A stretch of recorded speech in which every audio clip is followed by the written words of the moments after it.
What's up, y'all? We are on the way to Kilrush Food Forest. It is January 4th, 2024.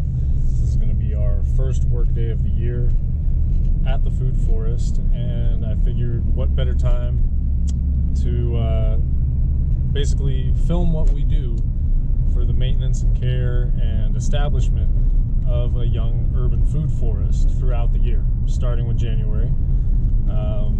I think we're going to have quite a few of the crew come out today, so we're going to talk a little bit about strategy for the year ahead, vision, what we want to do. But these January work days are kind of a grab bag of different things. It's just whatever needs to be done. We'll kind of be focusing on just sort of with the haze of the new year starting to clear. All the leaves are off, that kind of thing. We can just sort of look at where we're at with the project. What did we accomplish last year, and what are we hoping to do into the spring? So that's kind of my goal for today, and I don't think I'm going to be doing too many, hopefully not too much talking during these videos. This is not going to be a tour of the food forest. It's not going to be a history of the food forest, just kind of a documentation of, again, the maintenance throughout the year. And if it gets too onerous to keep filming what we're doing, if it's actually impacting the quality of our work, we'll have to cut that off. But it would be really cool to be able to make a video with all 12 months, and so that's the intention here, and hope you enjoy it. All right, so we're at the food forest now. So far, only Hunter has shown up, but that's how it goes. And I just wanted to show you a little bit. I did say this is not going to be a tour, but just to orient you, we've got the big silver maple, or mother tree here. We've got strategic dump piles of mulch going on in this area, and then basically the food forest is defined by this narrow riparian vegetated strip that we have cleared of invasive vegetation.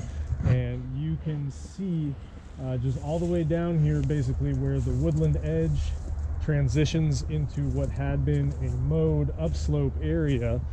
And so most of what we're going to be doing is just working down this row here. You can see we have plantings that have been flagged all throughout here, over 100 fruit and nut trees that were just put in at the end of 2023. And so I am walking on this mulched path that we have cleared through the area. And you can see that we have quite a bit of evergreen invasive vegetation kind of just carpeting this part of the food forest. So that is what we have been coming through and removing, putting in the path. And that's probably most of what we're going to be doing today, is just working on this evergreen vegetation. This is, winter is a good time of year to be doing that. And we got some more help showing up, so good times. All right, so we now have the crew has showed up, and things are happening. Winter creeper getting pulled up. Nathan, do you have any objection to appearing in videos? Yeah, just in the back. We also, a city arborist has now showed up, so we're having a very productive day of meetings out here apparently, and we're going to talk about getting some logs on site, building nature playscapes, and also fortifying our no-mow barrier. So yeah, look at all that beautiful mulch.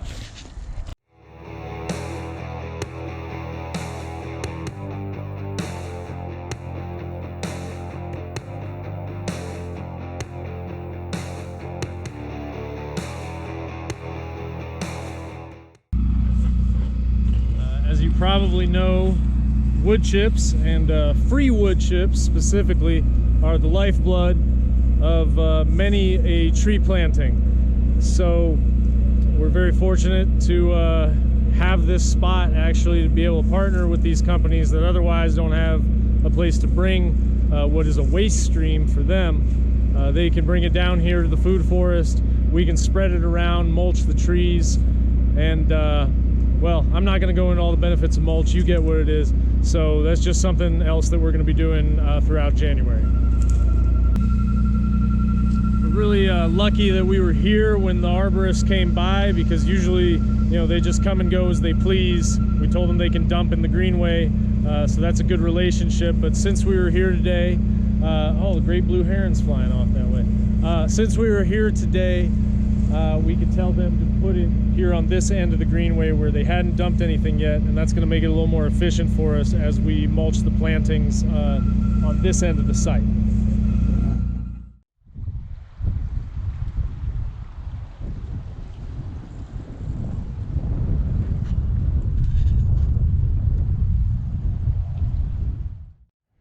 So a lot of what we're dealing with as we come through and clear out this area is we're going to uncover things like this old fence, which is here because this all used to be someone's backyard.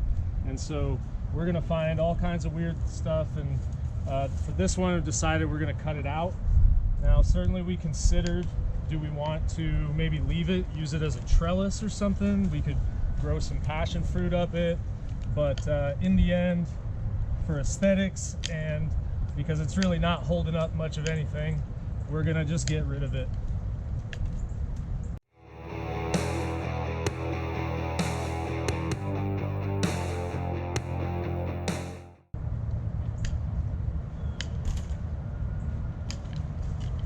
All right. Okay, one of the neighborhood kids showed up with a little cart and a tiny shovel, and they're helping us spread mulch. It's the cutest thing in the world. Alright, so we're happen to be very lucky. Susan, who's lived in the neighborhood for 50 years, 50 plus, has come by, and earlier on you gave us some pawpaws from your backyard that had been growing there, right? So we had to put some tree guards on them anyway, because we always have some sort of herbivory damage early in the year on these. So we're going to be out here, and Susan, you just happen to be walking by. Can you tell us about these pawpaws or anything at all about, well, you know, what's the transformation been like out here? Well, I'll tell you about the pawpaw first. Yeah. That came from my dad's farm in eastern Kentucky in Whitesburg at the foot of Pine Mountain. And when I came down here 50 plus years ago, I wanted to bring my heels with me. And I have enjoyed living here because we've got this open field, and I am so proud of you all for doing this.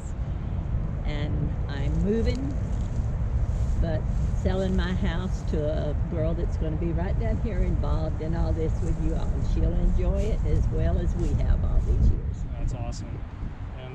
The other thing we're going to do here, just while we're talking, is these are a bunch of black locust saplings, little volunteers that just happen to have a grove here. And pawpaws don't do real well when they're young in the full sun. They do want the full sun to fruit heavy when they're older, but right now these are so young that the black locusts are going to do a good job of providing kind of a nursery for them, being nurse trees. But we do want to set the black locust back a little bit so that they'll release some of their nitrogen into the soil, help the root systems will die back corresponding to how much of the top we take off, and that'll help feed and condition the soil for the pawpaws. And this will be something that we'll see later in the year. This technique is called pollarding, and as our little nitrogen fixing nurse trees here, we're just going to keep chopping and dropping these black locusts over and over again, and they'll be fine. They will resprout vigorously, and until the pawpaws are big enough to kind of take over and be the key plant in this area. So that is so amazing, and I'm learning. This is going to be a wonderful thing for people to come and talk with you all and enjoy this and learn. And I'm so glad you're doing this. We hope so, and thank you for your support. Well, I'm not gone totally, so no, I will be around. That's great, and we've really counted on the support of everybody who lives on this street and the neighborhood more generally to really tell the city, like, hey, this is a good idea, you should do this. It is. It's wonderful, wonderful. Thank you, Susan. Thank you so much for taking the time to stop by and be on camera. My pleasure. keep chopping down this locust here. Okay. Have a good one. You too. Bye-bye.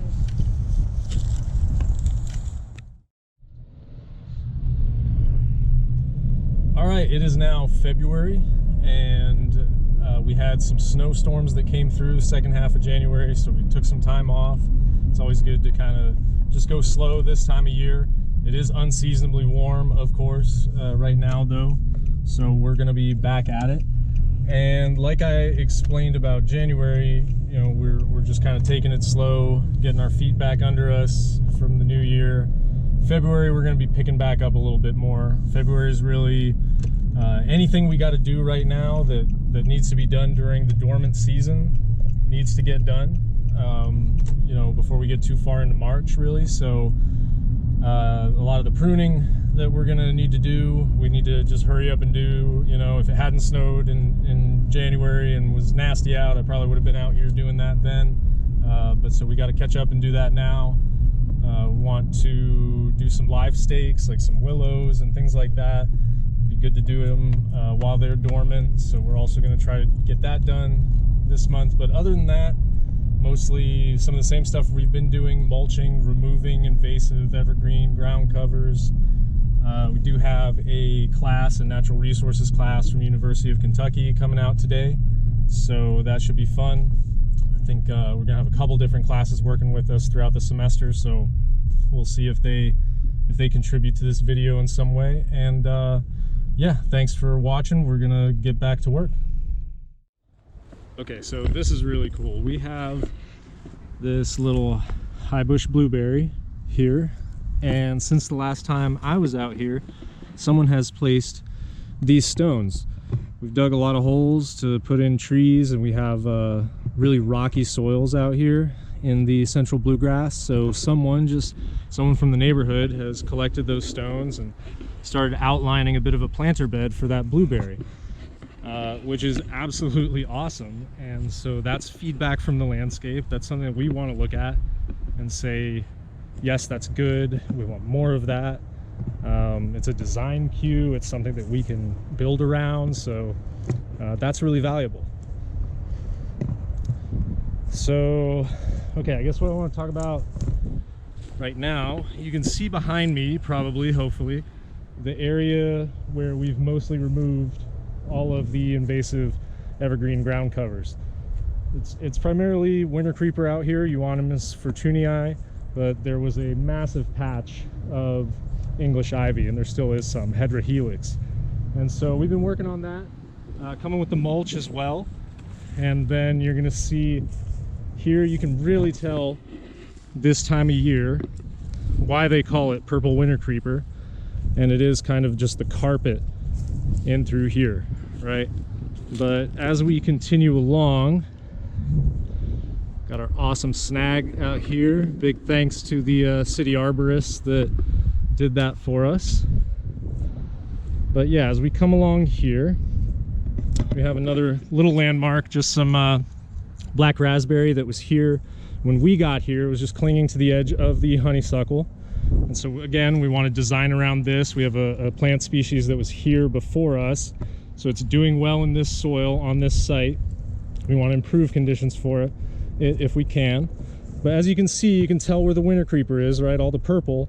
And now there's a little bit of a break here, a little bit of a natural break.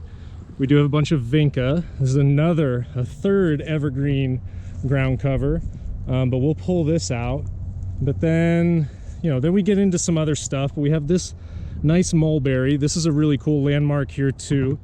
I'm probably talking a little too much about the structure of the food forest here. I could save that for another video. But just thinking about goals for February, you know, naturally on the landscape here, I see a break point at the end here, the southern end of this patch of winter creeper. So this is kind of what I'm going to say, you know, mentally I'm going to set a goal for myself that I think by the end of February we can get this much more removed. We can be on this side of our big snag. And I think that's doable, and I think, you know, psychologically it's important for you to be able to break up the landscape like that a little bit, to have these landmarks almost like rooms that you go through in the food forest. We have different design goals, maybe different conditions, certainly, across all these different rooms. So yeah, that's what, as I get out here, is, you know, February 1st, literally. So first day of February, and I'm just looking, what do I want to do? This is what I'm thinking.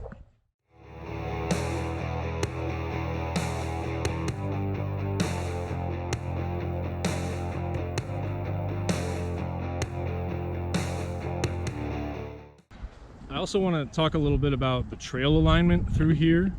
We are cutting a trail and mulching it, and as we get some more large woody debris, we'll kind of line that out so you can see it a little better and start defining the planting beds. But really the big point that I want to make is that the trail alignment here is just the pre-existing wildlife trails that were on this site, right? They already had a really efficient network that was evident in the undergrowth once we removed all the honeysuckle, all the brush that was kind of making it invisible. And so then all we have to do as humans is just copy the exact trail that they were already kind of using. And here and there, of course, you know, we'll add a cut back, we'll add something for some kind of mobility that just seems more efficient.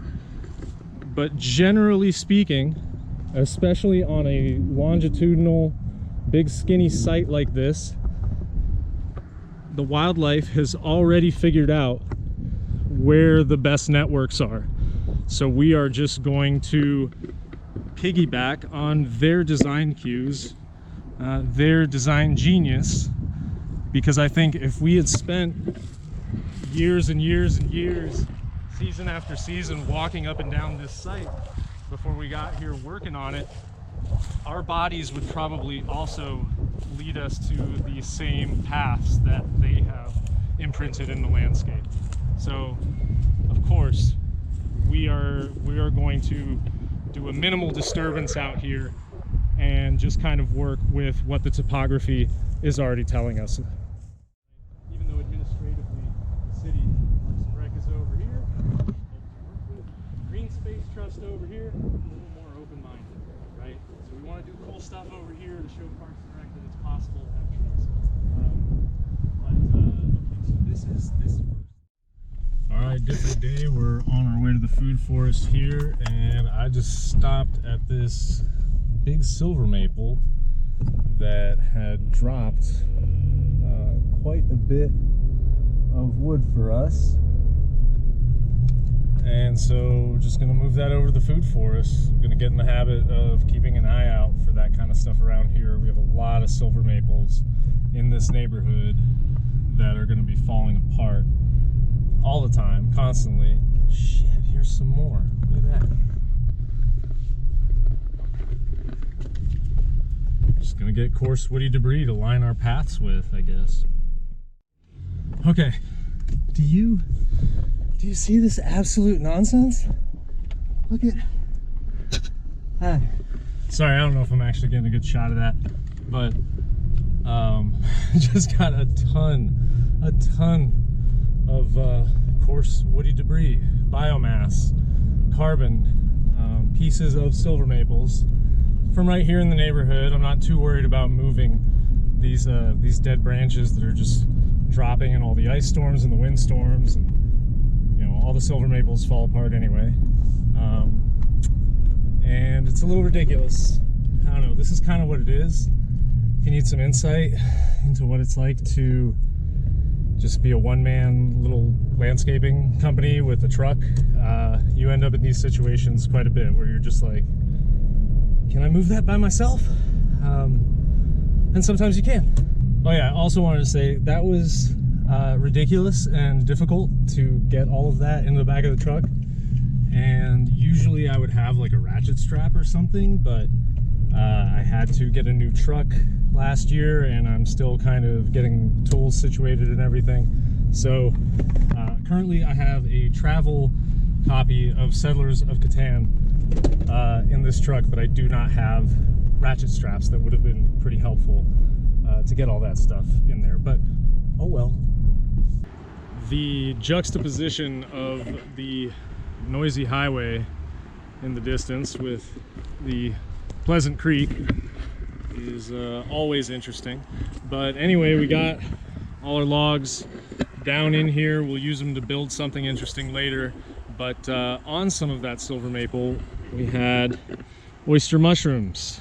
And these are a little too old to eat right now, but we're happy to have them. We know now for sure. I'm sure the spores were already out here of that species, but we have more now that we can spread. We can break this up and kind of help that populate and make this area more biodiverse. And I look forward to eating some oyster mushrooms in the years ahead.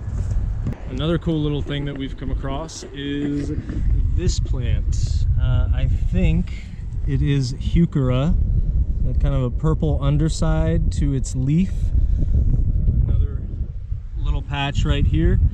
And this is just a species that was hanging out under the winter creeper here at the base of the big silver maple. So we are tearing out all of the invasive vines, but we're also being careful and finding these little patches of remnant plants. Now that, I don't know that that's a native heuchera, right? This used to be backyards at some point, so it's probably someone's garden, a little remnant of that. We'll try to key it out and get an actual species later, but for now it's just neat to see a little bit of biodiversity under that carpet of winter creeper.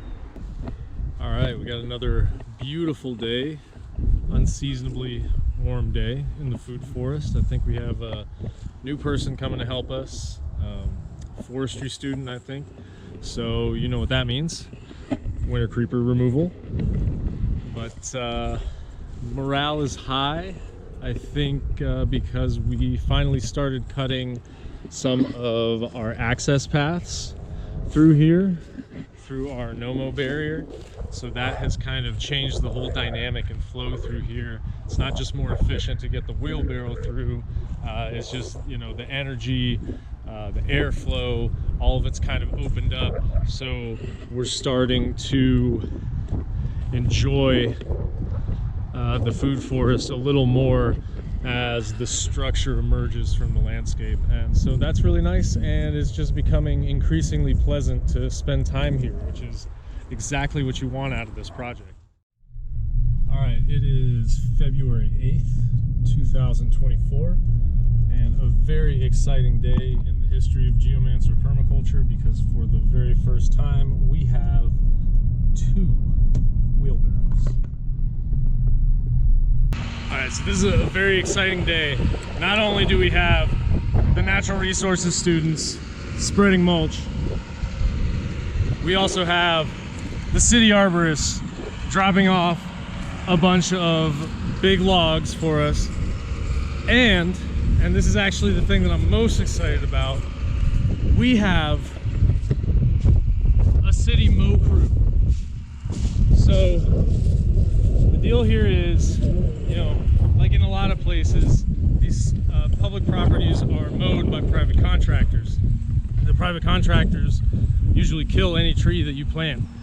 So in this one particular instance, we've been able to convince the city to come in and take over the mowing, and that is going to allow us to actually put some trees in here without them getting killed by well, negligent contractors. So very exciting. What up, man?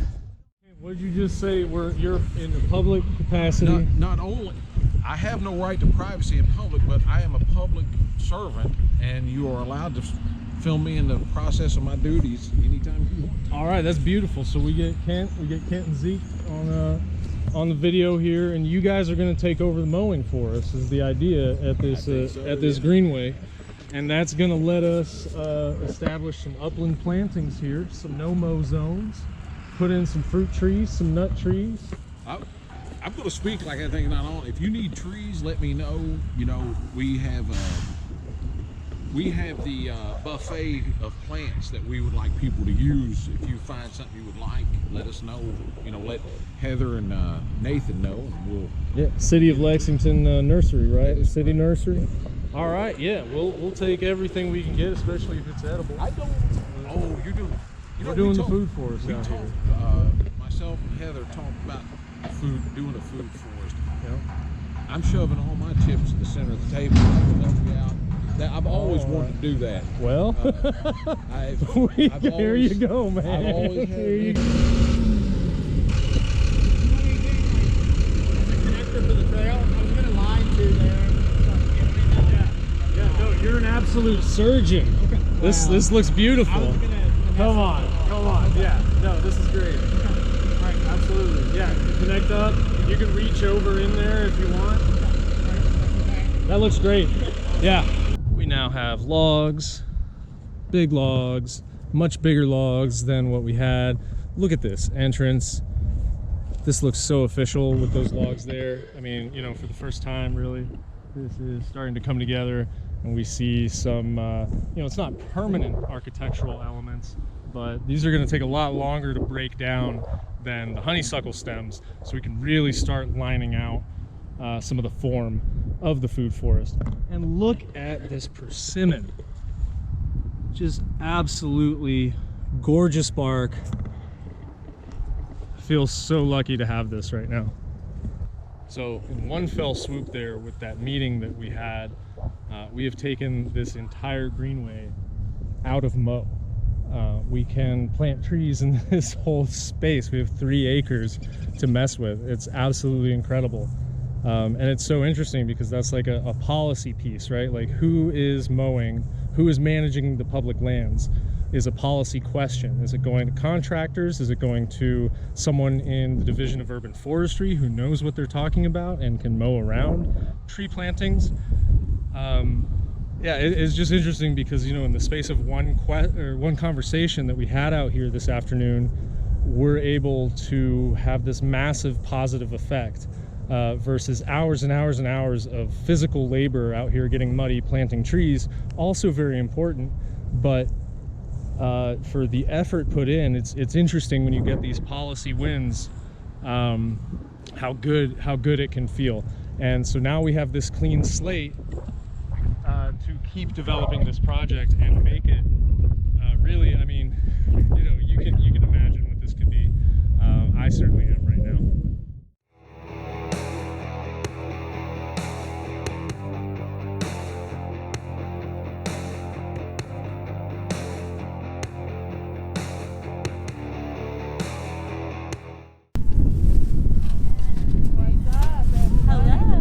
Stephanie, was she out here the other day? You were here when we were first. Yeah, I had first day. Okay.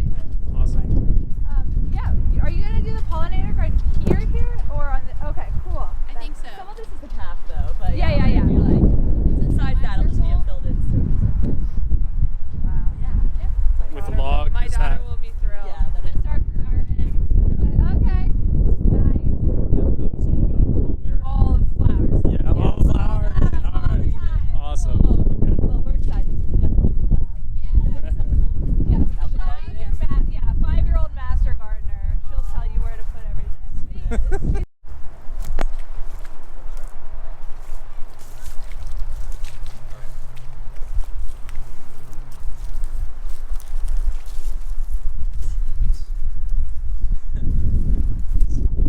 Nothing but sow bugs. And snails. Snails. I anticipate a few of those. You see that deeper one there?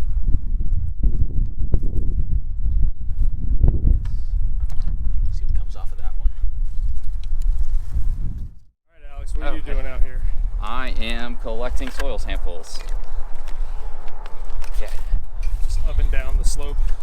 Yeah, so I'm going to get one from basically the riverbank, one from the middle of like the forest area, one from the middle of the field, and then one at the top of the slope. And I'll do that several times down the river. And what kind of stuff are we testing for? I don't have a sheet with me right now, but just like a general soil health, so like pH, carbon, nitrogen, other just elements, phosphorus, that kind of stuff. And then we'll also do metals and heavy metals. And then I'm also collecting some samples for myself to just do like soil texture, that kind of stuff. So, yeah. Awesome. Shoot, thank you. Yeah.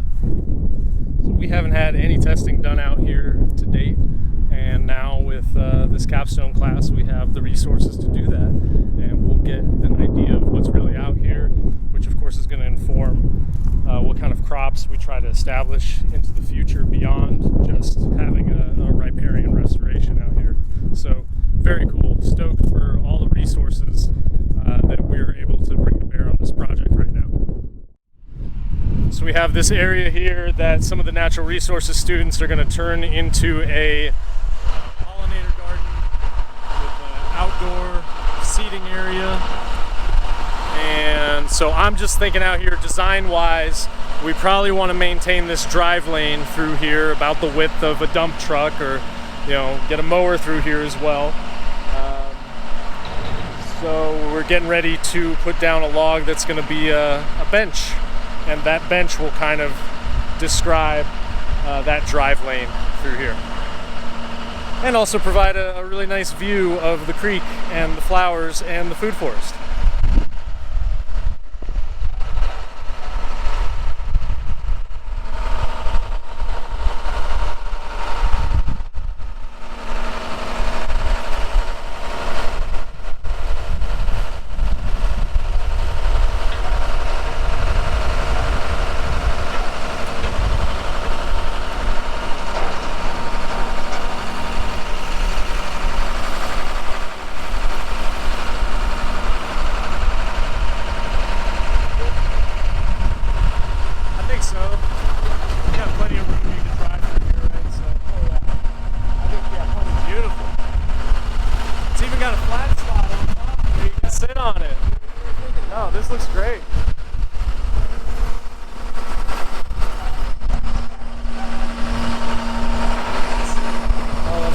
What do you think, Connor? Yeah. I love it. This is a sitting log.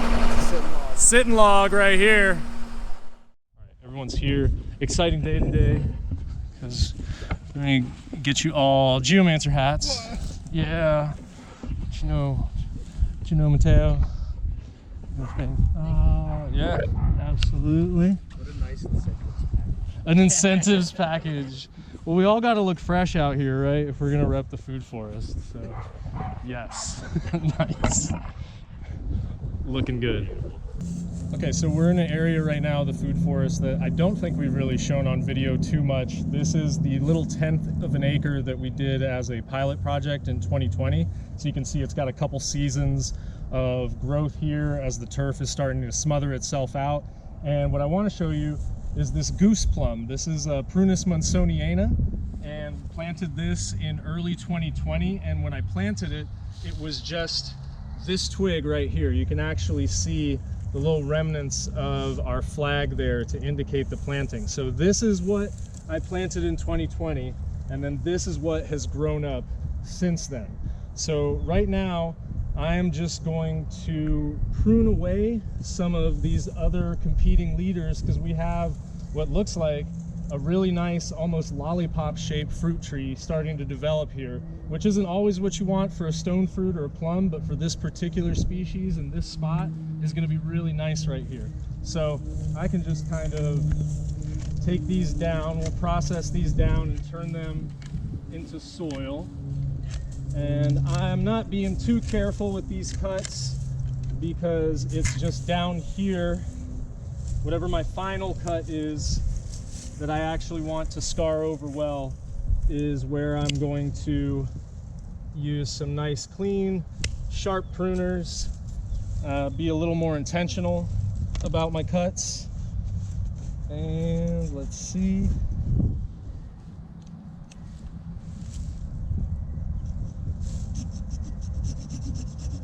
Here's our original tree. It's pretty dried out. You know, it's often that you'll plant a little twig like this. This was split off of a mother tree somewhere else as a shoot. And so this has died back, but we get a really strong root system. And let me just clean this up.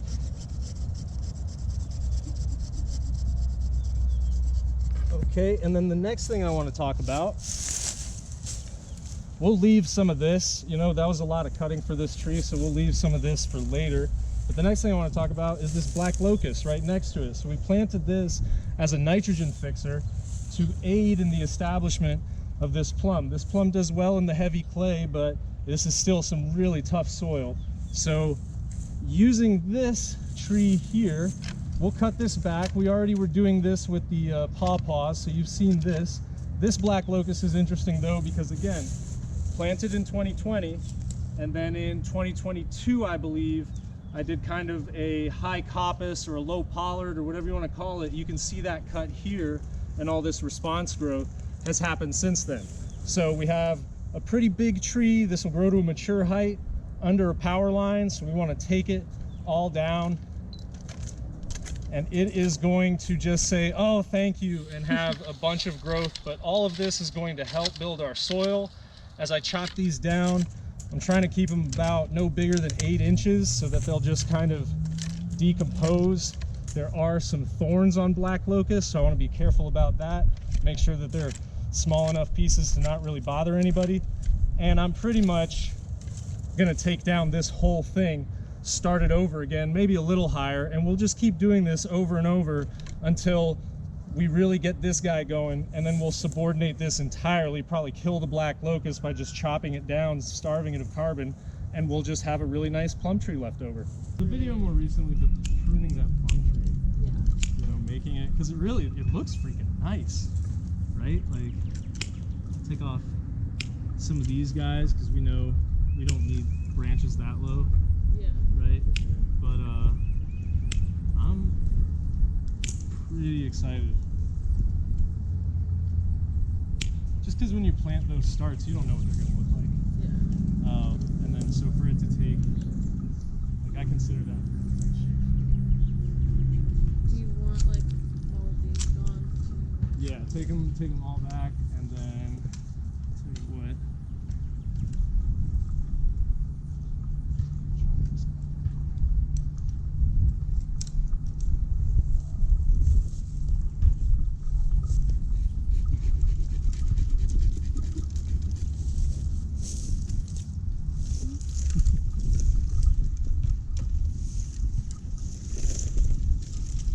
Similar deal over here. This one is an American plum, and you can see in this case actually the whole tree died back, never got any bigger from what we planted in 2020, but the root system is still alive. So we are hoping for some viable stems out of this as it adapts to the heavy clay. And then here is our black locust, our original little cut there, and it's sprouted ever since. And why don't you start taking that down there, Faith? Just like go. Oh yeah, go ham on it. Right. Chop it. I think maybe here, somewhere in here, you can go ahead and just chop the stem, drop it. Like the whole thing? Yeah, wherever you feel.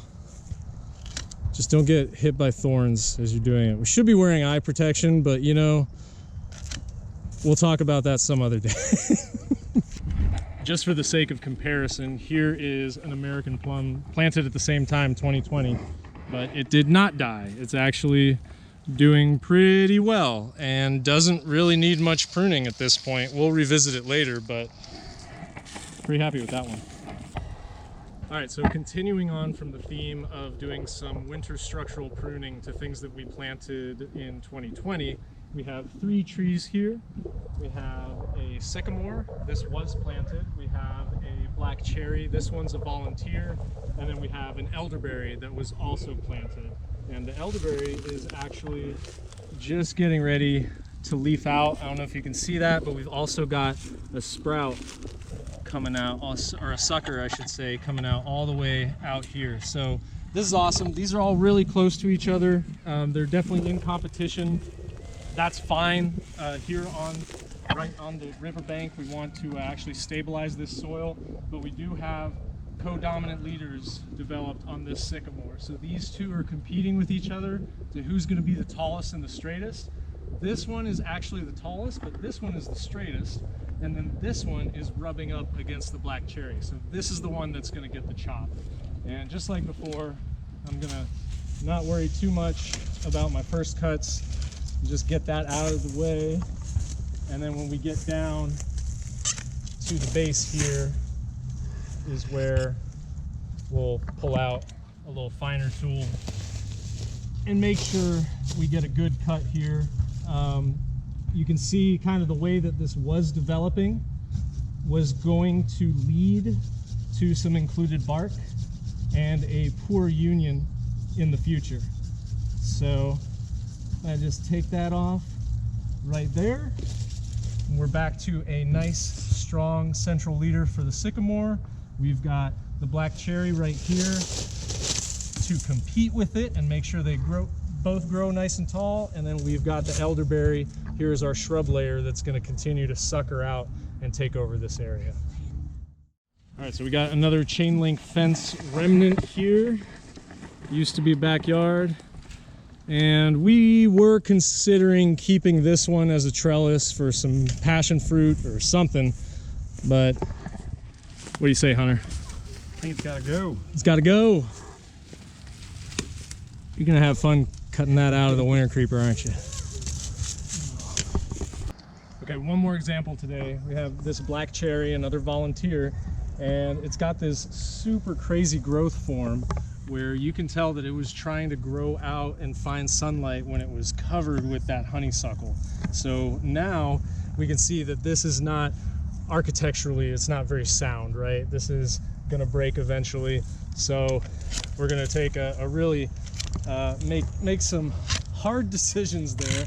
I'm gonna take it all the way back to this leader, and that is a pretty significant cut for such a small tree. But because it's such a small tree, I'm hopeful that it's going to be able to heal that pretty well. So we'll just chop that off, make a nice clean cut. And then the last thing I'll do is, again, we have codominant leaders, so we can get rid of that. Sweet. All right, so an exciting milestone today. We've cleared up to our little black raspberry patch. This is one of the original plants that we found here surviving when we first started working. And so it's kind of precious in that way. We know that this species wants to be on site. It's competing well. We want to help it along as much as possible. So these canes, gonna mulch them just like anything else, right? I'm also going to take our longest cane here and put it on the ground, and just kind of, don't really have too much soil here, but we're going to mound it like that. Just going to cover it with some wood chips. You can see the little end of it still sticking out here, but where it's got that soil contact, that is going to encourage it to root.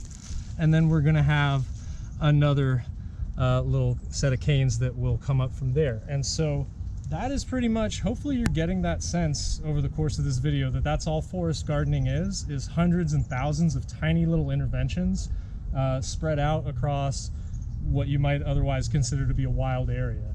So hopefully we'll come back in a few years, and now that this has been freed from all the honeysuckle competition and we're helping it along with the mulch and so forth, we're gonna have a nice juicy patch of black raspberries that I'm looking forward to. All right, it is our last work day of February. We've lost a couple days to weather, and we had some pretty heavy rainfall last night, tornado watch, 50-degree temperature swing, all that kind of Anthropocene stuff. But with the creek so high, all the water that we got, we do get to see right where the water came up to. The water came just up to where we had planted our ramps last fall. So that's great. And it looks like everything that we planted in the stream bank is still in the stream bank, setting down roots.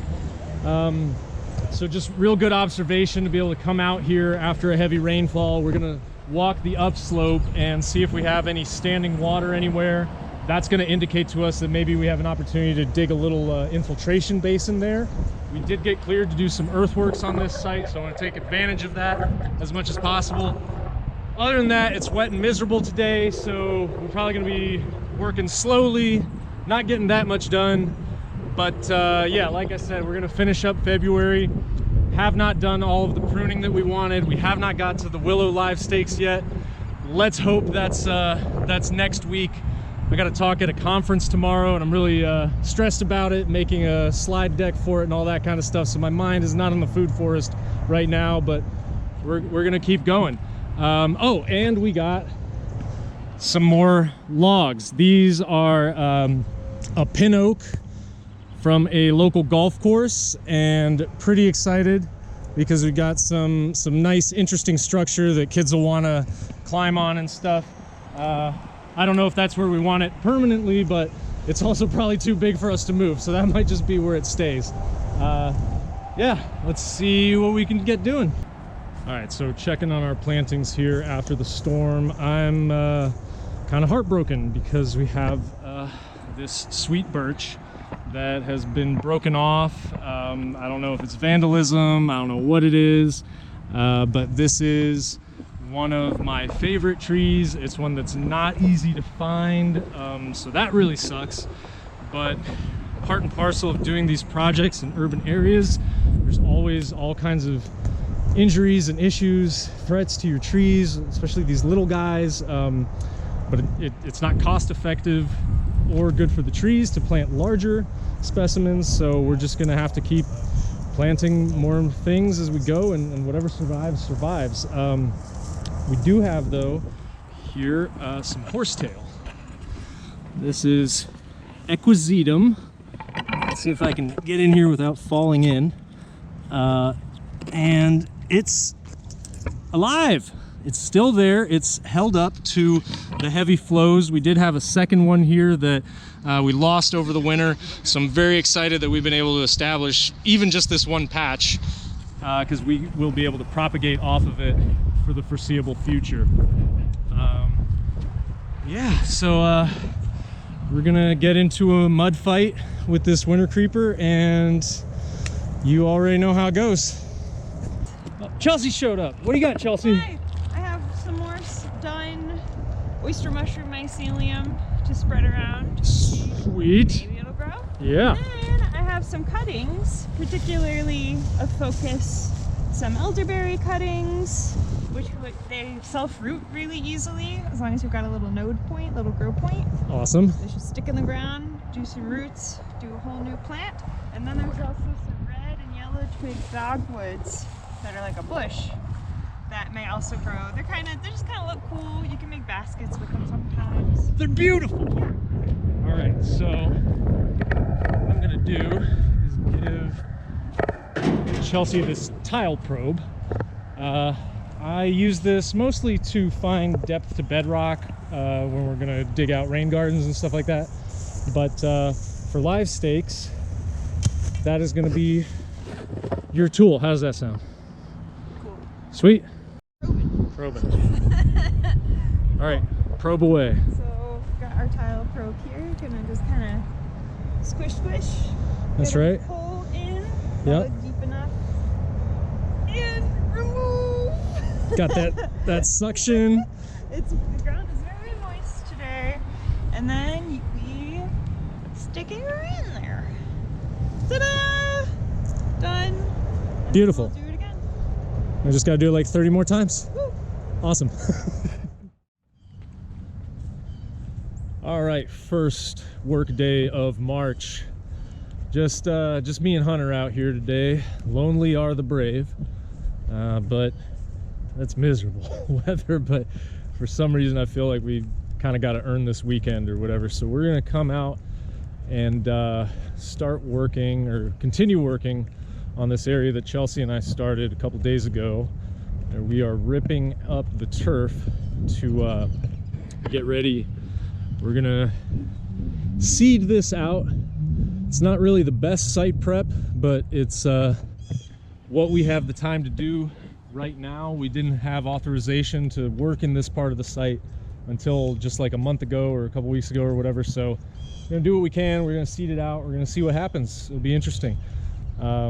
So get ready for a very muddy time lapse.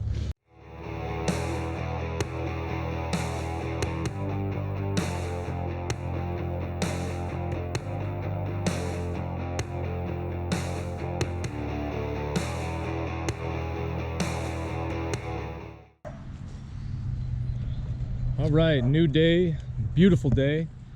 A little too beautiful, low 70s. It's March 4th. It's too warm for March. I got my floppy sun hat on. If you're doing this work and you do not have a floppy sun hat, well, by God, I question your commitment to sparkle motion. But today, we are going to be moving to the north end of the site. Pretty much everything behind me here is mostly what you've seen us working on so far. We've got our big silver maple, and then this area right here, I kind of call no man's land. No man's land because we haven't done much work clearing it yet. We will get to that, but today we're going to go all the way to the north end of the site and start removing the winter creeper up there. It's a lot more sparse than it is on the south side, so I think we're going to make a lot more progress. But what I'm really terrified of is that we're going to get to some big planting days in April, and we've only got land cleared for planting herbaceous plugs down on the south side. So got to get some room cleared up here on the north so that we can at least spread the plantings around. And I'm excited to be working in here. I don't think you've really seen much of this part of the site other than the 2 pawpaws that we planted with Susan earlier. So we also got a new girl coming today, I think, so gonna put her to work pulling winter creeper. It just never ends.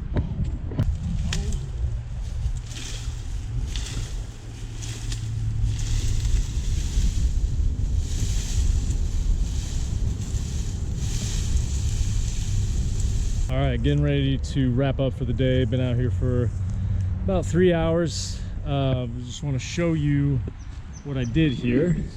Working around these silver maples, and managed to remove the winter creeper kind of in a little circle around it, down to the bank, and just a little section up here. So I mean, not too bad, right? We got a little toe hold here, but again, for 3 hours of work, like, is that worth it? Is it economical? Maybe not, but we have to do something. So yeah, I'll spare you the time lapse this time, but there you go, 3 hours of hard manual labor, and there's still plenty more to do. Well, new girl did not show up today, so not a great look for her. But you know who did show up? Is Nick! Nick, man! Haven't seen you in months. I don't think you've even been in one of these videos yet. No, I have not. Well, welcome. Yes. So we got the boys killing the grass on a hot sunny day. Just wait till July. Oh, by July we're just gonna be laying in the creek, Mateo. We're gonna have hammocks strung up by July. What are you talking about? It's gonna be paradise out here. Lazy river. Mateo's gonna graduate college and be long gone, so he doesn't care what we do in the summer, really. Yeah. But all right, it is March 6th, so we are plugging along. If you have stuck with the video this far, really appreciate that. Hopefully you're finding something of value here. Please consider subscribing to the channel. It could really help us out and keep making stuff like this. I spent a lot of the morning today on the phone with some different nurseries and growers that I like to work with, wholesale growers, ordering seeds and herbaceous plant plugs and things like that. And I guess I just want to say that to acknowledge that there is like a whole back end to all of this work that we're doing, right? There's an administrative side, there's all the paperwork and orders and paying for the plants, and storing the plants, and that kind of stuff that is not going to appear on this video, but I would be remiss if I didn't mention that that is, you know, everything we're doing doesn't happen without all that stuff. And I guess the big news today is that the wholesale grower that I really like for wild strawberry, Fragaria virginiana, they have stopped they've stopped growing that plant. They no longer offer it, so I have to find a different source for it. And that's a little annoying because I was hoping to put like at least 200 of those things out here. But they're pretty easy to transplant from a couple other project sites we have. So that's gonna set us back a little bit, but there's always unforeseen circumstances. Just gonna keep ripping up winter creeper today. We're kind of in the same area north of the site. But this spot, we're over this storm sewer, you can see it's quite a bit sparser. So I can come in here and there's just really tendrils more so than like a huge carpet like we have in some of the other areas. So we're gonna get some morale, a benefit, because we're gonna have you're gonna see more progress working in this site. So you got to trick yourself sometimes and pick these easy battles so you can see some progress. Okay, March 7th. Let's do a quick recap of what we got done today, because the camera wasn't running for most of it. But the natural resources students came out and we got their pollinator garden area kind of scratched out here so we can plant plugs. Also moved our big sit-in log so that it's a little more centered to this pathway. So it just looks really nice. And then we've also started a lot more mulching uphill. We're kind of starting to lay out and codify the access path that's going to be kind of the permanent drive lane for our trucks to come through. And then the last thing that we want to show that's pretty exciting is that ramps are starting to come up. Allium trichocum, Appalachian wild leek. We planted these in the fall and we're just starting to see the first little ones coming up. So very exciting. All right, super exciting day today. We are out here on a Saturday for the first time ever. Why? Because it is our first General Assembly volunteer day. What are y'all doing? We're planting baby bluebells all up and down the stream. Baby bluebells. Yeah. Love it. And beautiful. actually got some that we planted last year are starting to come up. So actually, what is today? March 9th. March 9th, and we're starting to see some flowers on these. We're starting to see some not so exciting invasive Star of Bethlehem making itself known, but we knew there were going to be surprises under here. We knew that there's lots of garlic mustard and other things. That's what some of the wood chips are helping with. But the bluebells, this area as a giant carpet of bluebells, I think is going to be pretty awesome. Very excited, very grateful for these volunteers coming out, helping. Really, this is our Geomancer's first ever public event. So we're going to be doing this every second Saturday from now on. And if you find yourself in Lexington, Kentucky, come find us. We'll be doing something. It may not be at this site, but we'll be doing something. And hopefully continuing to build this movement. Okay, neglected to film out here on our last work day. Sorry about that, but we are continuing on. Same old story, removing winter creeper. And I'm actually just super pleased with our progress. I don't know why it's going so much faster here on the north site. We had some good rain, so the soil was a little looser. But yeah, making some awesome progress. Really excited about that. Got some new folks helping us out. That's always great. And this is probably a good opportunity to show you maybe my favorite tree on site, which is this bur oak. This guy, this is, I mean, at least 10 years of growth on this tree. It was totally covered with honeysuckle until last year when we released it. And so very important that we are able to keep this guy. It's just far enough from the power lines that as long as we keep pruning the branches off on this side, try not to put too much weight on that side, but you know, be aware of how close it is to the power line. Hopefully the power company will just let us keep this, and this will one day be the biggest tree on site. So good stuff, man. Look at all of that not winter creeper. We are actually making our way. All right, so speaking of bur oaks that have survived in the understory, we have this guy, which was growing sideways through all the honeysuckle and is very poor architecture for an oak tree. But I said, let's just leave it because it'll be interesting to talk about when we bring classes out here and stuff like that. But then the deer came through and broke it because, again, it's really poor architecture. So now we're gonna do what we probably should have done in the first place and just take it back.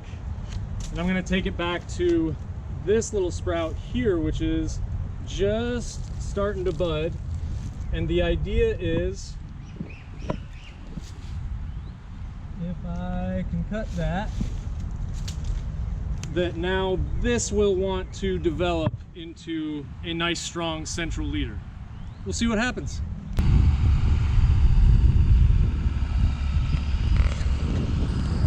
This is my man Connor. He's got an artist's touch. So we're gonna start setting out this drive lane and really getting it official here. Just love seeing a project coming together. And we got William as well. He comes out, helps us. William, you want to be on YouTube? No, we won't put you in the video then. All right, exciting day today. We are finally planting something this year. We are over here again, still over our sanitary sewer line. So can't plant any woodies. Perfect place for cane fruits. Costco in the spring has great deals on blackberries and things like that. So we're gonna set up our little blackberry kitchen, get that established, and then we'll be able to grow things like miner's lettuce and some other kind of spring greens and things like that right underneath it before the canes leaf out later in the year. And should be pretty nice to see the kids be able to pick fruit right off this spot. All right, blackberries in the ground, looking good, getting these watered in. And our next project for today is we have 230 bulbs of Liatris spicata, and we are just going to plant them all along our southern exposure here on the no-mow line. Should start getting some charismatic, nice pink flowers later in the summer. Can't wait.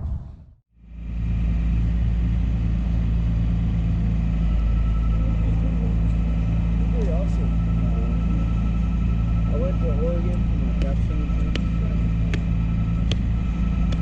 Okay, so with these Liatris bulbs, what we're doing is going ahead, a couple guys with some hose, and just tear up a couple patches of dirt, and then the planters come behind, and we're dropping 3 bulbs in each hole, 2 inches deep, 5-inch spacings. And if just one of those bulbs comes up, I'll be happy. These things are gonna seed themselves out, they're gonna grow, and you know, as perennials they'll get really well established and bushy and look really cool. So we just want to have all those pretty flowers along the front here. Okay, this morning I'm driving out to the University of Kentucky Arboretum, which is a pretty amazing area on the south side of UK campus.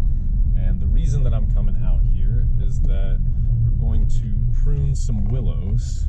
I've got permission from the native plants curator out here to collect some plant material, some black willows, maybe some pussy willows, and we're going to take those down to the food forest. Well, we're going to stick them in a bucket with water and then take them down to the food forest and put them in as live stakes to help stabilize the stream bank there.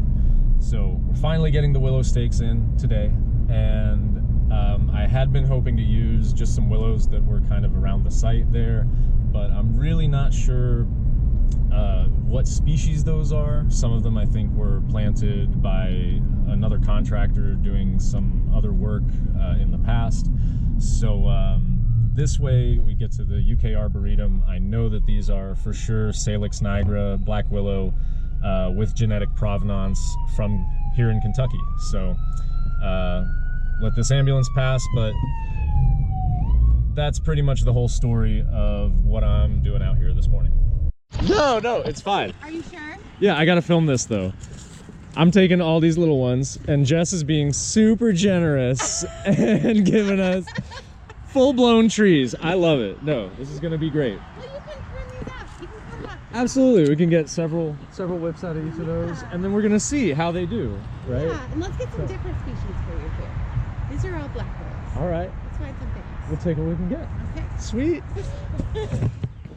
All right, so I misspoke earlier. We do not have any pussy willow, which I believe is Salix discolor, and I looked up some of the botany on that, and it seems like it's either not native to Kentucky, or maybe there's some controversy it's in a northern part of the state, whatever. But the 3 species that we did get, we have here in this bucket, and you can probably tell that we have some green stems and some redder, browner looking stems. So the vast majority of what we have here is Salix nigra, that's a black willow, and these are going to be used for stream bank stabilization. We're also going to use some of the smaller diameter stuff to try and set up a living willow fence, right? You can't have a permaculture site without a living willow fence, so we're going to try to put something like that on the north end of the site, see how it works.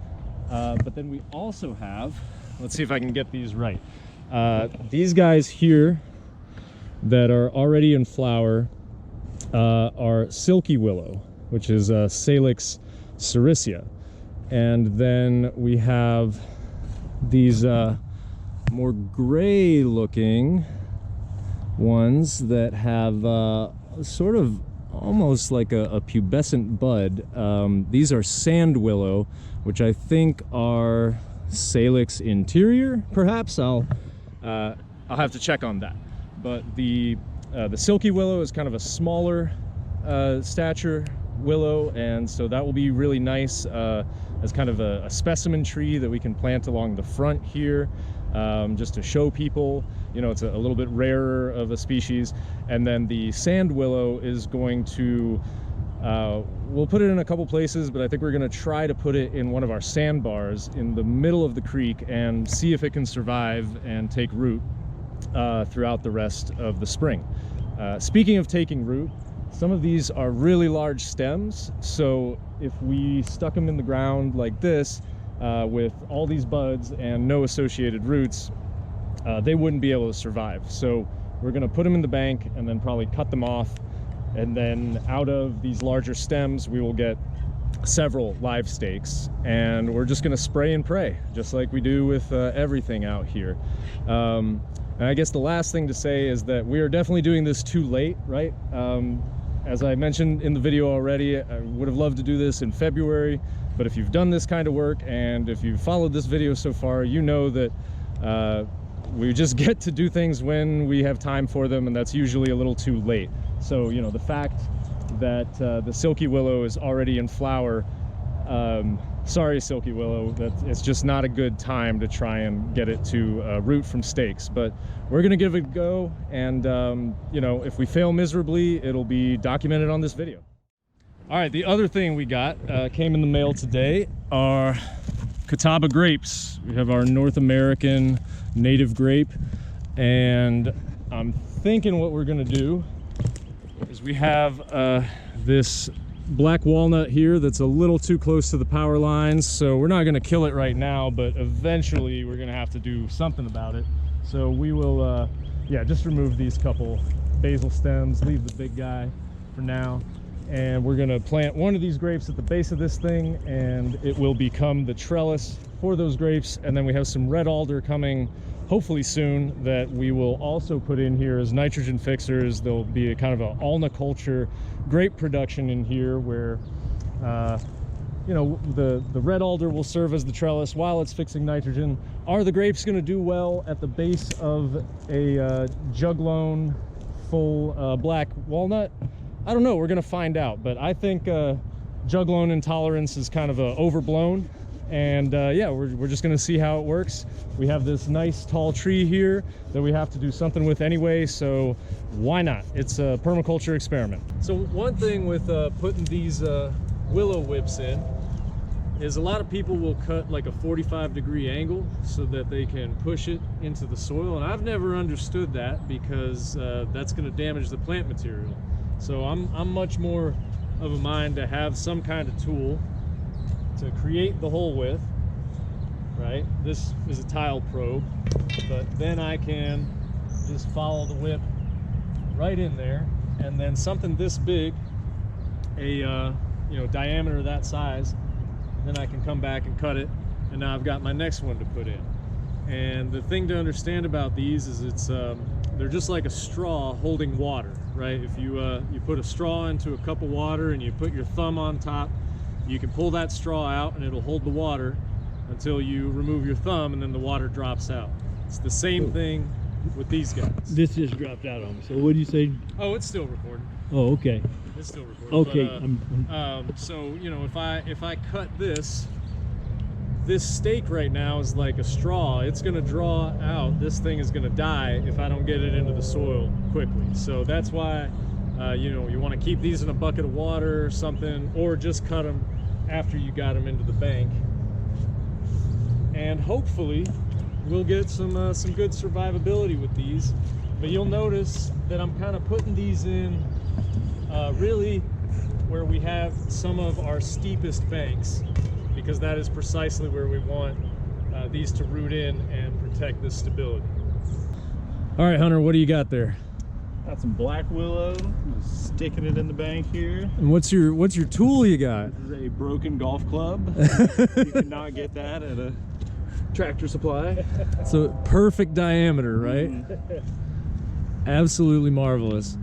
And then worth noting, we got all kinds of stuff in here, right? We got some bitter cress, and there is absolutely some garlic mustard, but there's jewelweed coming in.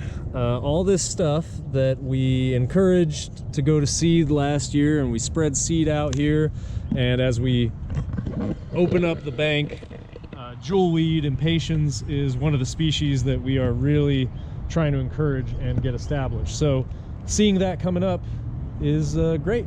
So little wildlife tracking stuff that we got here. This is a cool sign. I think this is great blue heron scat, and you can tell well, you can tell that it's definitely from a bird of some sort, but there's just a lot of it, and it's kind of nasty. And yeah, it just came from a big old great blue heron, so it's cool to see that, because that is one of the species that we've had up in here, and we just love watching that bird fly up and down the corridor. All right, beautiful day today, and we got some of our students putting in the first herbaceous plants of the season. Got this pollinator garden looking thing coming together. What do you guys got going in? Got great blue lobelia. Beautiful. Got 50 of those. All right. We got some orange coneflower, black-eyed Susan adjacent. All right. And we're... Come on, what's the third one? Oh, what is that? Come on. We got some golden rods. Got some goldenrods. And you got purple coneflower. Yes. Echinacea purpurea. Can't miss it, right? And then as a bonus down here on either side, some prairie sundrops that will spread out pretty vigorously. All right, and then on this end of the site, got another crew working, watering some stuff in. What'd you guys put in? Columbine. Columbine. Gorgeous columbine. Red columbine, Ecological canadensis. It'll be beautiful out here. And of course, we'll have to come back and deal with the Star of Bethlehem. That's no fun. But should be a good plant to colonize this stream bank. All right, wrapping up today, we got a few hundred plants in the ground. Still got some that got to go in, but the natural resources students did get their little pollinator planting set up. We'll come back and mulch this later. We got it watered in, and just hoping for the best. One cool thing that I want to show you out here before we actually, this is going to be the end of March. This is our last work day in March, so it'll be April the next time you see something. But here's something we planted back in the fall. Little Sanguinaria canadensis bloodroot, already losing its petals. Delicate little thing, but just kind of threw that in there, and really happy to see that it made it through the winter. And you know, it's one of these things that you don't usually see people plant because it's a little rare, a little delicate. But we're gonna put as much of that stuff out here as we can. You know, we got the bluebells and the ramps and that kind of stuff. So I really see that as an important part of the project, to have some of these less common, cool spring ephemerals in here.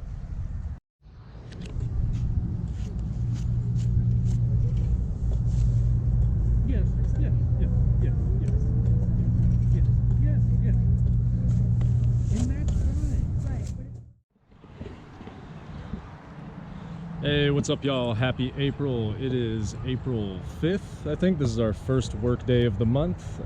We lost a couple work days earlier this week because of some nasty weather, straight line winds, tornado watches, all the stuff that is kind of consistent with projections for changing climate in our region. But generally speaking, this overcast with the drizzle is what we would historically be expecting in April. I'm in the middle of a Zoom call about a bike path connector that they're putting in my neighborhood, so I kind of have to interrupt that. But setting that aside, just wanted to give you an idea that there's just always something going on. But today we are going to be planting. We have more plants, constantly more plants, some more spring ephemerals, woodland poppies. What else we got? We got some phlox, we got Lobelia cardinalis, Lobelia syphilitica, we have Ohio spiderwort, we have Pachyra aurea, our sort of our champion ground cover out here in the shade on these stream banks. Also have plenty of fiddlehead fern and some more salmon berries, since the ones we put in last year seem to have made it through the winter. So we're gonna keep it simple today, just put a lot of plugs in. We do have a mycology workshop out here in a few hours, so I want to try to save some battery for that. And you don't need to see a big time lapse of us putting in thousands and thousands of plugs, but we might do a little bit of that. But that's the update for early April. We are going to be planting throughout the entire month. I got thousands of plants to put in out here, so we're going to be busy. Okay, don't want to take the time to explain everything that we're doing, but do want to give you at least a little bit of an idea of how the thought is going into this. So the plat that we're breaking into right now is Lobelia cardinalis, red cardinal flower. It likes it a little wetter than the blue Lobelia that we've been putting in. It's got tall spikes, red tubular flowers. It really likes to be on the edge, kind of so on the stream bank, but kind of growing out into the creek, looking for that sun. So that's what we're going to do with these guys, is just as far down the creek as possible, and kind of imagine that it will reach out into the water, into the gap over the channel here. And for all of these, kind of conceptually what we've done is, at least for this existing area up to our Nomo, we can break it up into 3 kind of zones that overlap with each other. We have like a full sun zone on the western end of the site. We have a little bit of a mixed shade, part shade, whatever you want to call it, throughout here, where we have some of our fruit trees under the power lines. And then we have a little bit more of a full shade right adjacent to the creek, where we have so many of these trees that we've kept here.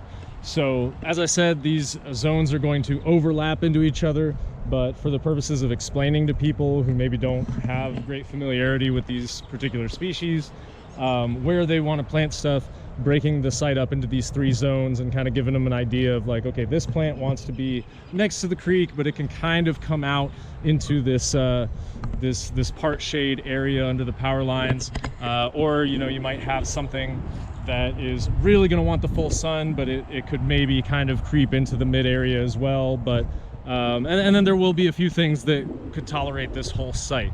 But just breaking it down into those 3 lanes along this whole longitudinal food forest garden, I think is going to help, you know, because we just have a lot of volunteers out here, and when I get these big flats of all these different plugs, I can't explain to everyone where each individual plant needs to go. So if I just kind of give them these zones, 3 different zones, and have people do their best to stick to that, that should get us going in the direction that we want to be. Okay, we're done for the day. People are showing up for the mushroom inoculation workshop. We're gonna try to film some of that. I don't know if we'll put that in this video, but good day. I think we got definitely 275 plants in the ground, something like that. So progress. Without further ado, Naki from Geomancer. Oh, thank you. No, please hold the applause. Thank you. Yeah, what's up, everybody? My name is Naki Braga. I'm the founder of a group called Geomancer Permaculture here in town. If you haven't heard of permaculture, it's kind of a combination of the words permanent and culture. So how do we apply the patterns and processes that we find in the non-human world, the natural world, to our human society? How we grow food, how we get medicine, how we provide housing for everyone, how we live in balance and reciprocity with, again, the non-human aspects of creation, right?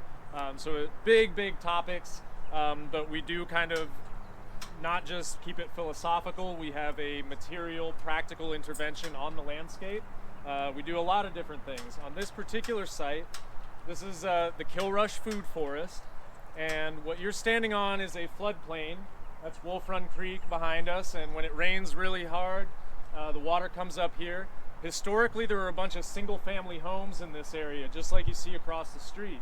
And so when the waters rose, all the basements would flood.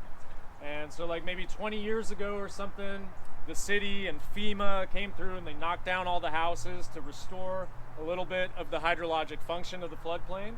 But then the city's just been mowing it ever since. A few years ago now, we were able to convince the city to let us come in here and do some pretty conventional stuff in the realm of ecological restoration. So cutting down some of the invasive brush that had taken over. You can see on the right bank, the far bank of the creek, how you can't even see through there. That's all an invasive Asian honeysuckle that just kind of takes over the mid-story. It chokes out any of the flowers that might have been in here historically. It chokes out any oaks or some of our native trees that might be trying to get started. So that's the first thing that we do, is remove the invasive vegetation. We get grants from the city to do this, and then we put back native trees, shrubs, flowers. And it just so happens that everything we're putting back here is food or medicine, all native to North America. But we can talk about, you know, we could spend many hours out here talking about the stormwater aspects, the soil restoration aspects, just the production of food, what a perennial-based or agroforestry kind of system based on perennial native plant agriculture would look like.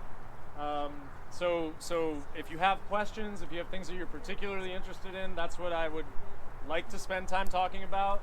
But this is a UK Mycology Club event, so I'm just going to give you that context that we are trying to create a really unconventional but adapted for the future, and hopefully more and more what you're going to see everywhere kind of production system out here. And a big part of that is going to be mushrooms, culinary mushrooms, edible mushrooms, and medicinal mushrooms. So today I think we have 3 different varieties of culinary mushrooms that we're going to be inoculating both hardwood logs. We've been very fortunate working with urban forestry, the city of Lexington. They bring us all kinds of trees that they have to cut down. So for instance, this big stump here is from a pin oak that came down at Picadome Golf Course. And instead of grinding it up or having to haul it off somewhere, we can take it here and turn it into an adventure playscape for kids to crawl on and stuff. And we can inoculate the hardwoods with these mushrooms. And several years later, or for several years from now, we will continue to get flushes of food off of them. And that's that's about where I'm gonna stop, I think. Is that enough context for everybody? Y'all feeling good? Thank you. All right, I appreciate it. Okay, next work day. We are on the north end of the site now. I'm gonna bring a very similar suite of plants up here. But I was hoping to get our friend the great blue heron there. Probably gonna scare it off, but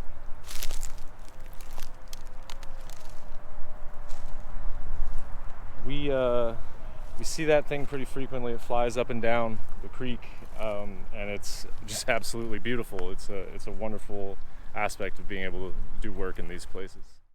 Okay, so we're having a productive planting day out here on the north part of the site. We've got a couple hundred plants already in the ground. I want to show you a couple species that we are bringing on, establishing here for the first time. Thimbleberry. This is a Rubus parvifolia or parvifolius, I can't remember. But we haven't had any thimbleberry here before that I know of, and really excited about it. Big, luscious fruits, even in full shade. And then put a couple patches of this stream bank clover in here. We'll see how they associate as a polyculture, but species count up by 2. The other really nice thing is we're starting to see some of the liatris that we put in a few weeks ago is starting to come up. Got some more over here. So those were some nice sized bulbs that we put in, and they should provide some really nice blooms this year, which is going to be nice because we don't have a lot of good visible blooms in this project so far. So this year we're going to start having our first ones along the front here. It's going to make it a little more charismatic for the neighborhood, call people in, let them know that there's something going on down here. So that'll be really nice.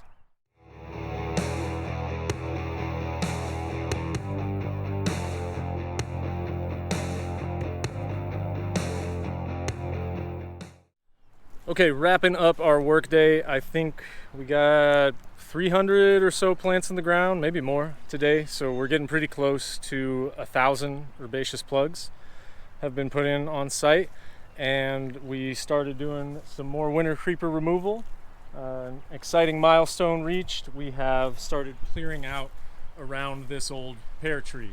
So just landmark by landmark, we are getting through this, and then we have a little bit more to go, and then the area known as no man's land, where we haven't really done any work yet, and we'll pop on through to the silver maple on the other side. So pretty soon, you know, this season, sometime this summer, we're going to connect up all of this area that we've cleared and be able to look through the whole site. So something to really look forward to. All right, it's a beautiful Saturday back on site. Had quite a bit of rain this last week, so didn't get as much done as I wanted to. That's why I'm back on the weekend to try and put some more plants in the ground. Let's look at what we got. We have 100 more plugs of fan favorite, Pycnanthum muticum. What is that? Sharp lobe mountain mint, some kind of mountain mint. I don't know what the common name is. And then we've got 3 of these beach plums, Prunus maritima. They're going to play really nicely with some of the service berries on our front sunny edge here. And this is another species that we don't have on site yet. So species count up by 1 more.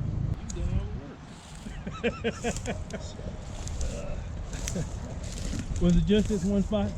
Yeah, I think we're done. Okay. We're done for today. All right. Pretty good.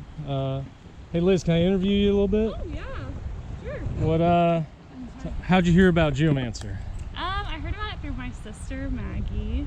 She's really involved with Lexington, like gardening, wants to get more involved with that. We're both involved with the Kentucky Extension Office and want to do like master gardener. So we just saw this on social media and I really am more interested in permaculture, so that's what drew me to it. Awesome. There you have it. Follow us on social media so you can find out about this stuff. Hit like and subscribe. That's right. Yeah. All right, brand new day. Got a bunch of stuff to do. We got more mountain mint to plant. We got some nitrogen fixing red alder. We have some nannyberry viburnums that are bare root and need to go in the ground today. And very fortunate to have help from the University of Kentucky chapter of Engineers Without Borders. So this is Gretchen. She's the vice president right now, right? Do you want to say, what is your organization, Engineers Without Borders? We're a humanitarian service-based organization. We do local and international projects. So part of our local work is helping out with Naki here. And we have a project happening right now in Rwanda as our international project, where our team is working on implementing a water tank there. Oh, sweet. Okay. And oh, the wind's picking up, so maybe I should get the external microphone. Let's see how this turns out. All right, it keeps being super windy, but I want to thank Engineers Without Borders. They came out for a couple hours. We got all the nannyberry planted, 50 more mountain mint, and we got our 3 red alder, Alnus rubra, which is a Pacific Northwest species. We're gonna see how it does down here, but the whole idea is we have our Catawba grapes at the base of our fast-growing, straight like a pole, nitrogen fixer, riparian adapted species. Maybe we'll have to prune these grapes and let these alder get a little taller. But the ulnaculture kind of, I don't want to call it a guild because that's a stupid word, the polyculture here, where the pole, the trellis for the grapes will be fixing the nitrogen, feeding the soil for the fruit production. This is a little experiment, and we'll see how it does. We got 3 of these in the ground, and we'll keep an eye on them. All right, it is April 18th today, and we're getting a little bit of an early start because I've got several hundred of these door hangers with survey QR code links to surveys. They are English on one side, Spanish on the other. And I'm going to be walking around the neighborhood and putting them out so we can just get as much community feedback about this project as we can. And a big shout out to the natural resources students from University of Kentucky. They are the ones who put this together, gave us the Qualtrics survey software and all that kind of stuff that's going to be really useful. So yeah, that is we're not going to have my hands in the dirt this morning, but this is just as important, if not more so, as anything to do with the planting out there. And it's going to be great for the students and for their final project to get this data, but for us long term, this is going to be really huge and hopefully give us some insights as to what the neighborhood around here, beyond just the people who live on this street that I talk to all the time, but kind of the wider neighborhood, how do they view this project? What would they like to see out of it? And probably a lot of people don't even know it's here. So this is our first real marketing blast, I guess you could say. And it'll be great to increase visibility and get word out there. All right, we are back out here on a Saturday. It's exciting. We are picking up trash. We're picking up trash. We got kids going all over the place. So we had a really nice turnout for this creek cleanup event, which we do every April. And it turns out it's pretty hard to film things while also picking up trash. So I did get some photos, and I think the big highlight is that we pulled like 8 shopping carts out of the creek that day, which I'm pretty sure is a new record. All right, now we're actually working, and Reggie and I just busted our asses digging this tiny little hole. We are 10 feet from our sewer line, so this is going to be a centennial crabapple. We got a nice bare root guy. Hopefully it survives, and you can see that what we're planting into, I mean, this is just it's fired clay, basically. It's stiff stuff. So what happens when you're digging these holes is that you can see we've pretty much glazed the side of it with our tools, and that is going to create a barrier for the roots. So what I want to do before we put our tree in here is I'm just going to take a tool and basically score a bunch of little divots into the side of where we've glazed those edges, and that's going to give the roots a little something to find as they grow around and start girdling themselves around the edge of that hole. hopefully they will find some of those scoring marks and have something to grow into. But excited to have a nice big tree upslope. This is going to be our first major planting in this area for the project. Hey, okay, we got our tree in, and the first thing that happens is we got a little ladybug. And the ladybug didn't come in on the tree or anything like that, but ladybug lands on the tree as soon as we plant it. That is immediate feedback from the landscape, showing us, even just like on an esoteric level, you know, keep going, this is good. And if I don't get stuff like that, if I don't keep having feedback like that, I don't do these jobs. But when that does keep happening, I think it's worth it to keep doing this work. Yeah, I don't know what else to say about that, except we got the tree in the ground, I saw a ladybug, I got excited, I turned the camera on. Stuff like that happens all the time, and it's what really makes this work magical, honestly, and worth doing.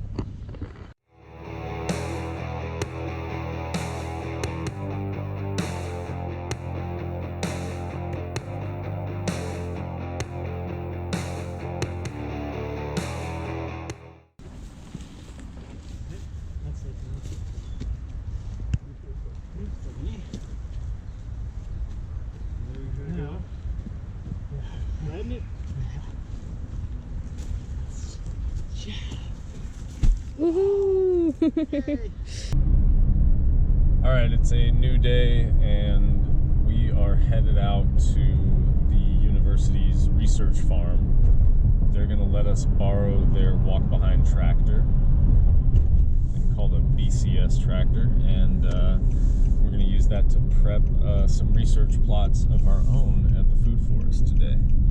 So, let's see how that goes.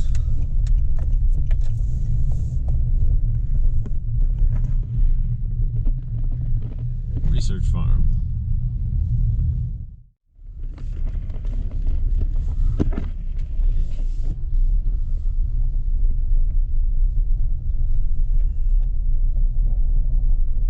I can feel it coming in the air tonight. Hey, what's up? Good to see you. Oh,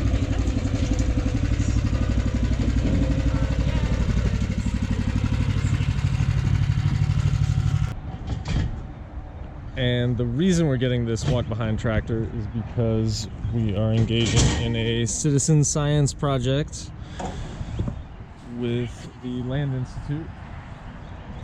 And so we're going to have some perennial grain research plots out here.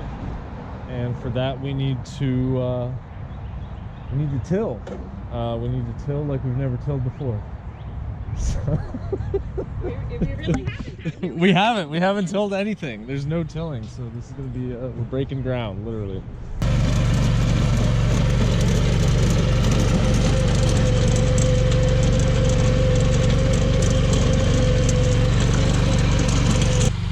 So first Chelsea hit this site with the plow attachment on the walk behind because we have a lot of rocks in this soil, we got a lot of compaction. And now she's coming back over the same area with the rototiller attachment, which is going to help kind of spread things evenly, tear up some of the turf grass that's still in there, which we're going to have to rake and hoe out later anyway. But we've got a little research plot going. Our first cultivated area in the food forest. We're also tilling up some of these upslope areas where residents of the street have had annual garden beds for many years now. And we figure, you know, while we got the BCS out here, might as well make their lives easier as well and prep these for the summer. All right, we tilled up our test plots. We are back on site. I've got, we got 3 new species today. This is black huckleberry. Then we have some pasture rose, Rosa caroliniana. It's going to be a big pink flower with edible petals. And then we have a few service berries. They're getting ready to set some fruit, actually. But these are Amelanchier laevis, which is an Allegheny service berry. So, yeah, 3 more woody species for the site. What's up, Faith? All right, big morning at the food forest today. We are going to get the perennial atlas research project planted. Chelsea plowed up our plots a couple days ago, and now we're going to be putting in the perennial crop varieties as well as some conventional annual varieties so that we can compare them over the next 3 years in partnership with citizen scientists all over North America. And this is really our first kind of research initiative here on this site, so that's really exciting. And we're excited to just have that that kind of component out here. It's just one more thing to talk about to people. The development of perennial crop varieties is of course incredibly important to both agroforestry as a field and our general adaptation and survivability in the climate of the future. So cool to play a small part in that. Okay, we're out here like real farmers. Chelsea, what the hell are we doing? We're getting the research plot ready. Getting the research plot ready. Yeah. We gotta break up, get the sod, right? Dethatching? We're dethatching. Getting the ground ready, trying to get out the freshest debris so we can put our seeds in, and they'll have all the nutrients they need. Nice. And we're gonna have There's 8 3-by-3 foot plots. That's a lot of plots. All right. A lot of plots. Awesome. So 24 plots. No. 8 plots. 8 plots. 8 plots. Only 8 total. 8 total. It's not that complicated. All right. So we got 8 plots. Looking forward to it. It's gonna be great.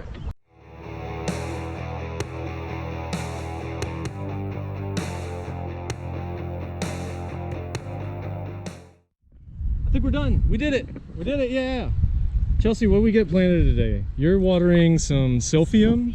Yeah. Awesome. We've got 3 varieties of sunflower. There's lentils, there's sandfoin, and there's 2 kinds of flax. One's the typical annual flax, one's called Lewis flax. Awesome.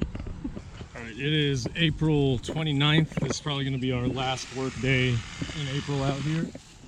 We are just, we're working on the south end of the site, clearing some of the invasives, pear trees, bush honeysuckle, so forth, that have grown at the base of all these street trees. So it's just going to open up the sight lines into the site. It's going to be a quick fix that gets us a big aesthetic boost.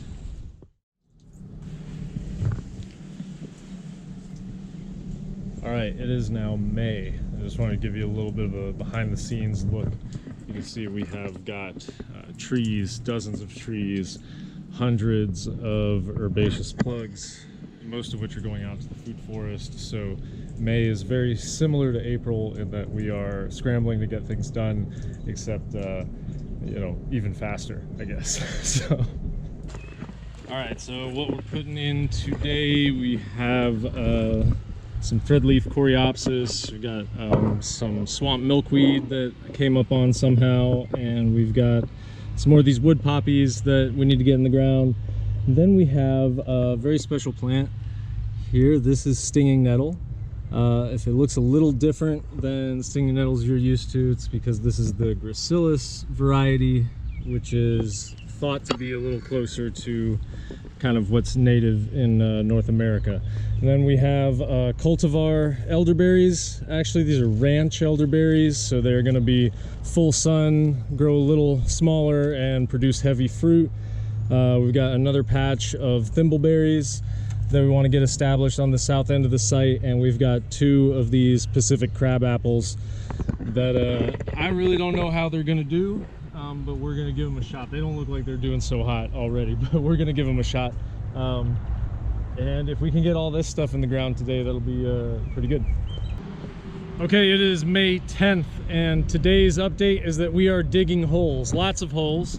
We are planting trees out here with the Girl Scouts tomorrow, and their tiny, childlike hands could not possibly dig holes into this crappy soil. So we are pre-digging all the holes. You can see we're here on the north end of the site with the highway behind us. We're going to try to put some really fast-growing tall trees like tulip poplars, sycamores on this end here to create that visual screen if we can. But that should be really fun, planting with the Scouts in the morning. What's up, y'all? It is the 2nd Saturday of the month, which means we are having our General Assembly. This is going to be the 3rd one we've ever done, which is very exciting because I've been really enjoying them. And today we're going to have a pretty special one. You might be able to see in the back of the truck there. several dozen trees we are going to be planting at the Kilrush Food Forest with a local Girl Scout troop. So we've pre-dug the holes for most of them, and because, you know, little kids digging in heavy compacted clay soils usually doesn't work out too well. So we can actually get some trees in the ground. We have the holes pre-dug. Gonna meet the scouts out there now, and it should be pretty cool.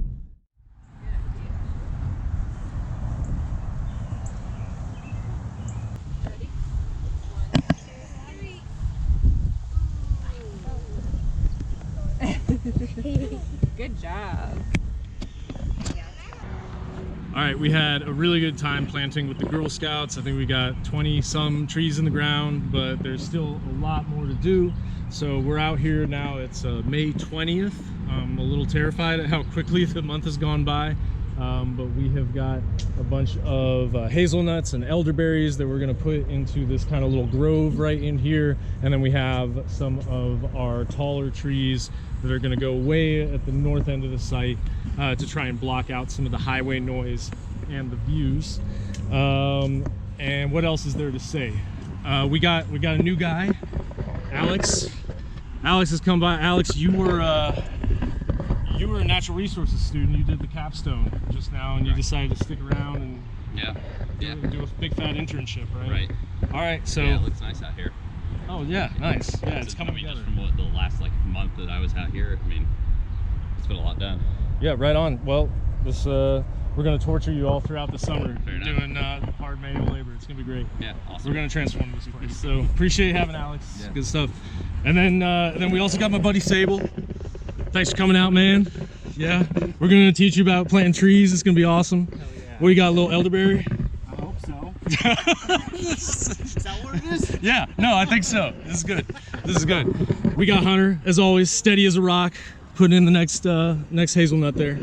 So yeah, it's May. It's definitely a convergence of got to get hundreds and thousands of plants in the ground while also fighting the weeds that are coming up and bolting at this time. So I'm running a little crazy. We might not shoot as much video as we had been, but we're out here, we're planting, and yeah, it is coming together. All right, the other thing we got going on today, besides my enormous hat, this hat is incredible, so take note of it. But up here on the north side of the site, we're actually going to be putting in our first tree protection tubes, deer tubes. They are going to ensure that our trees grow up nice and straight and tall. And so, for instance, we have a tulip poplar right here, and I've got my stake driven, and we have all our other pre-driven holes, or pre-dug holes right here.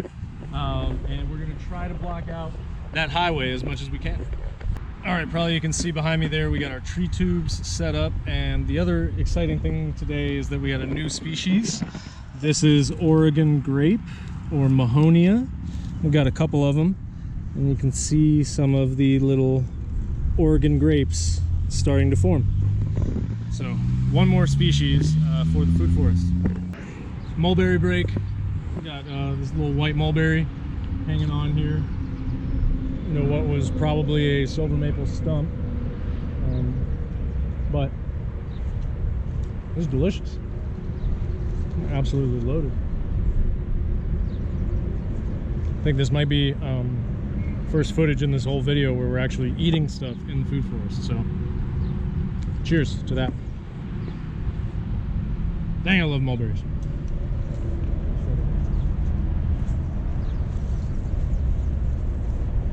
Oh, look at that.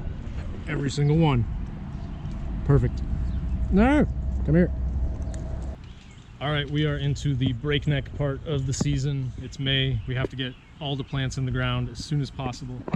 So we are starting to do some really dense packing of herbaceous perennials into some of the areas that we've cleared. We're probably getting, I think we're getting pretty close to 2,000 plants out here now, which is great.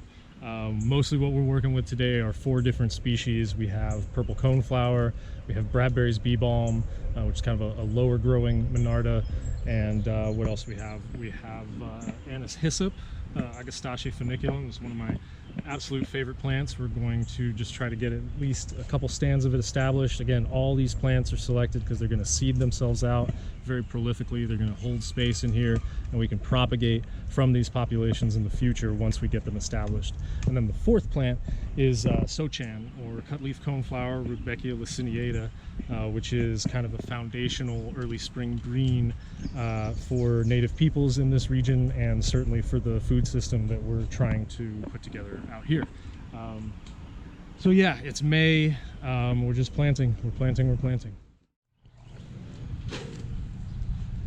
Okay, June. We made it to June. I think at this point we've pretty much finished all of our plantings for the season. It's getting really late to be planting, so that's good. And now we're going to switch into more of a maintenance mode, slow down a little bit, frankly, catch our breath, and just do some things, you know, some standing order type stuff, like spread the mulch from the piles, get a little bit of the aesthetics locked in here, go back to removing invasive species, and that's what we're going to be doing pretty much for the whole month at this point, and really the rest of the summer.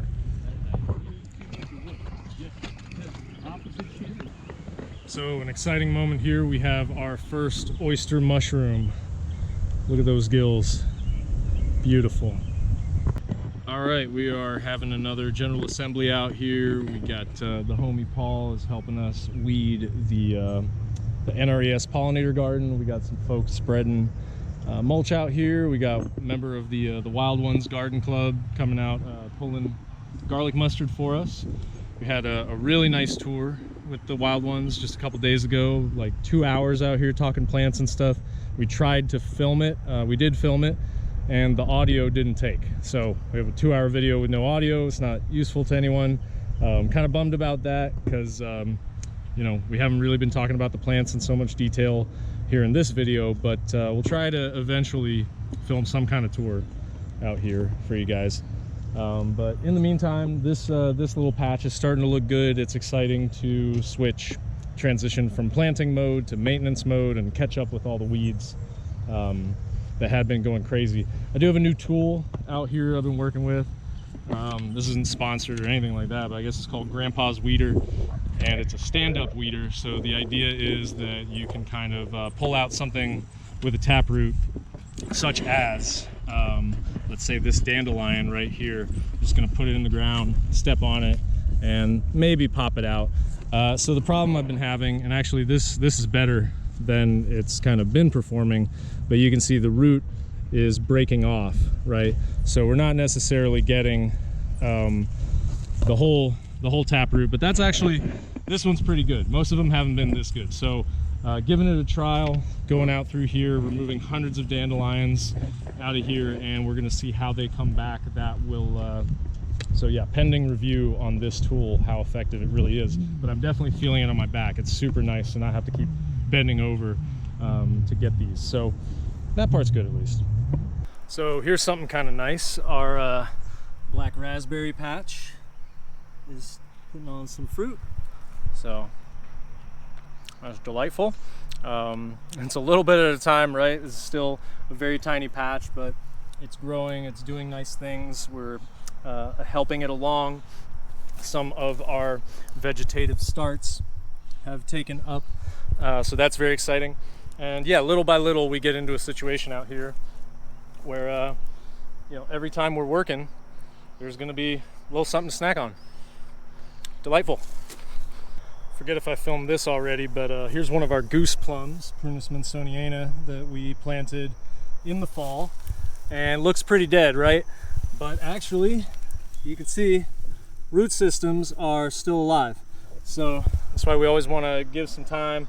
We're going to leave this dead standing right here to mark the tree, but in a season or two this guy will be taller than me and perfectly fine. Just takes a little while for those root systems to acclimate to these terrible soils.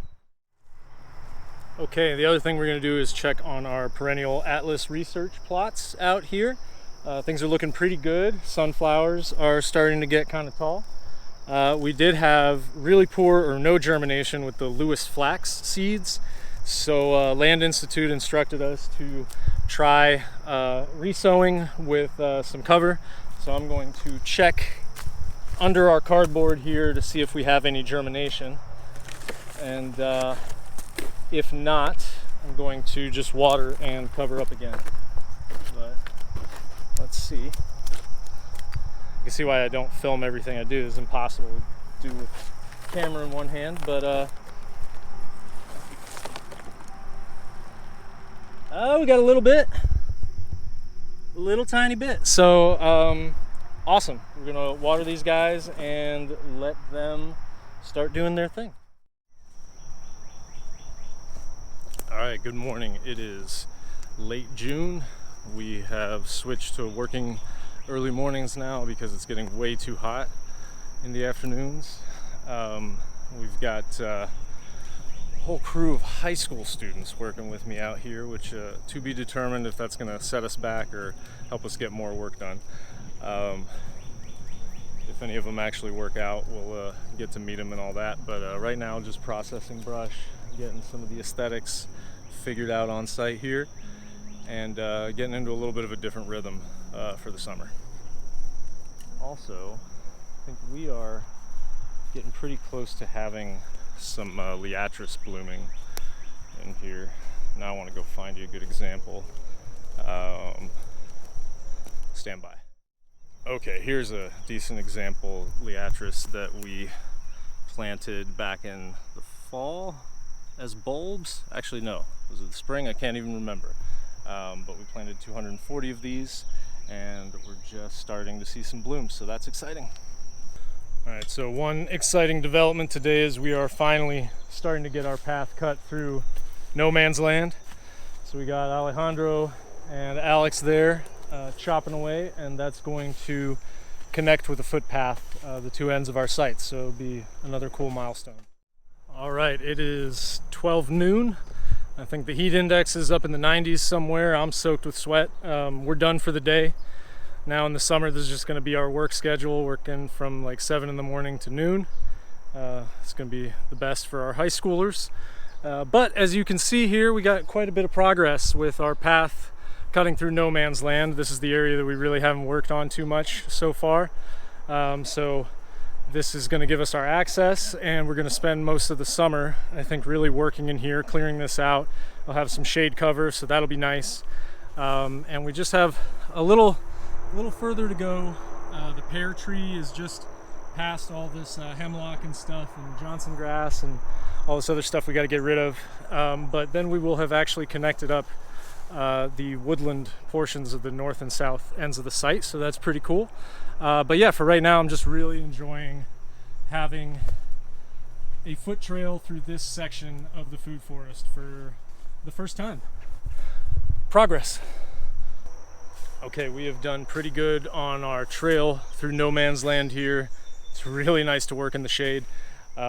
We've even got a lateral trail going off, connecting back up to our main thoroughfare. Hello, Mr. Robin. And we've just decided now that we're gonna cut, I think, a side trail off of here, right in through here. Gonna go to this black walnut and then cut back to our original trail where Alex is working there. So yeah, this is, I mean, we're literally just walking the landscape, seeing what feels good, seeing what the challenges are as far as brush clearing. And this seemed like a really good path right here. It's gonna circumscribe a couple different areas.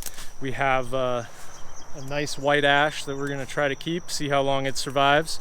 We have this young black walnut that is far enough away from the power lines that it can hang out. We got plenty of stuff that we're gonna be removing, lots of sprouting silver maples that we don't need in here. But yeah, I think, and then once this trail is set up here, it's going to, this mass of grapevine in here is just some honeysuckle shrubs. We'll remove that, but then we'll have this whole little area kind of defined by trails, and that'll make it really easy to clear it out, design it, plant it in the fall. We're right under our power lines here, so we're gonna have a nice medium-sized tree, and as we get those trails cut out, it becomes easier and easier to visualize that, to understand the spatial dynamics and think about what kind of tree we want to put here. So that's awesome. I love being in this space. We haven't really worked in this space yet. So as it opens up, it's a discovery, it's an adventure. I'm just having a lot of fun. All right, and so you might be wondering how we're gonna keep all these tiny trees alive over the course of the summer. And I don't know if we are, but we're gonna try with millions of trugs of water carried by hand. That's gonna be nice and fun, and we're probably gonna have to do that every single week out here, especially for the little ones that the Girl Scouts planted up in the sun. It is June 24th, and we're gonna start tackling the no man's land a little more seriously, which means chainsaw. I don't think we've had chainsaw out here this year yet. Got to slap a new chain on it, service it a little bit, but we'll be able to start tackling some of the larger honeysuckle stems and clearing out that spot. And I'm not gonna really be running the camera while I'm dealing with the chainsaw, so that's the update for now. And we'll cut to, hopefully this will start looking a little different here soon. Oh, Jesus! That was, where'd it come from? Well, we did something. Took it out.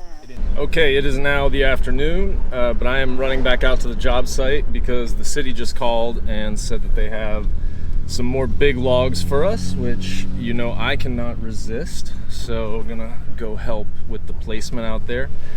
And I have here in my lap, little pug man. This is Merlin, permaculture pug. If you didn't know, I rescue pugs, foster them with the local pug rescue occasionally. And so this guy, I don't know if he's even in the shot because he's basically melted into my lap here, but we're gonna get you free of parasites and fixed up and off to your forever home, aren't you? But until that time, I just got him last Friday. He's had him a little over a week, and so that's been making this project fun, is trying to figure out what I do leaving this guy at home and all that. And I would bring him out here so you guys would have more pug footage on site, but it's just been too hot. So, but yeah, permaculture pug.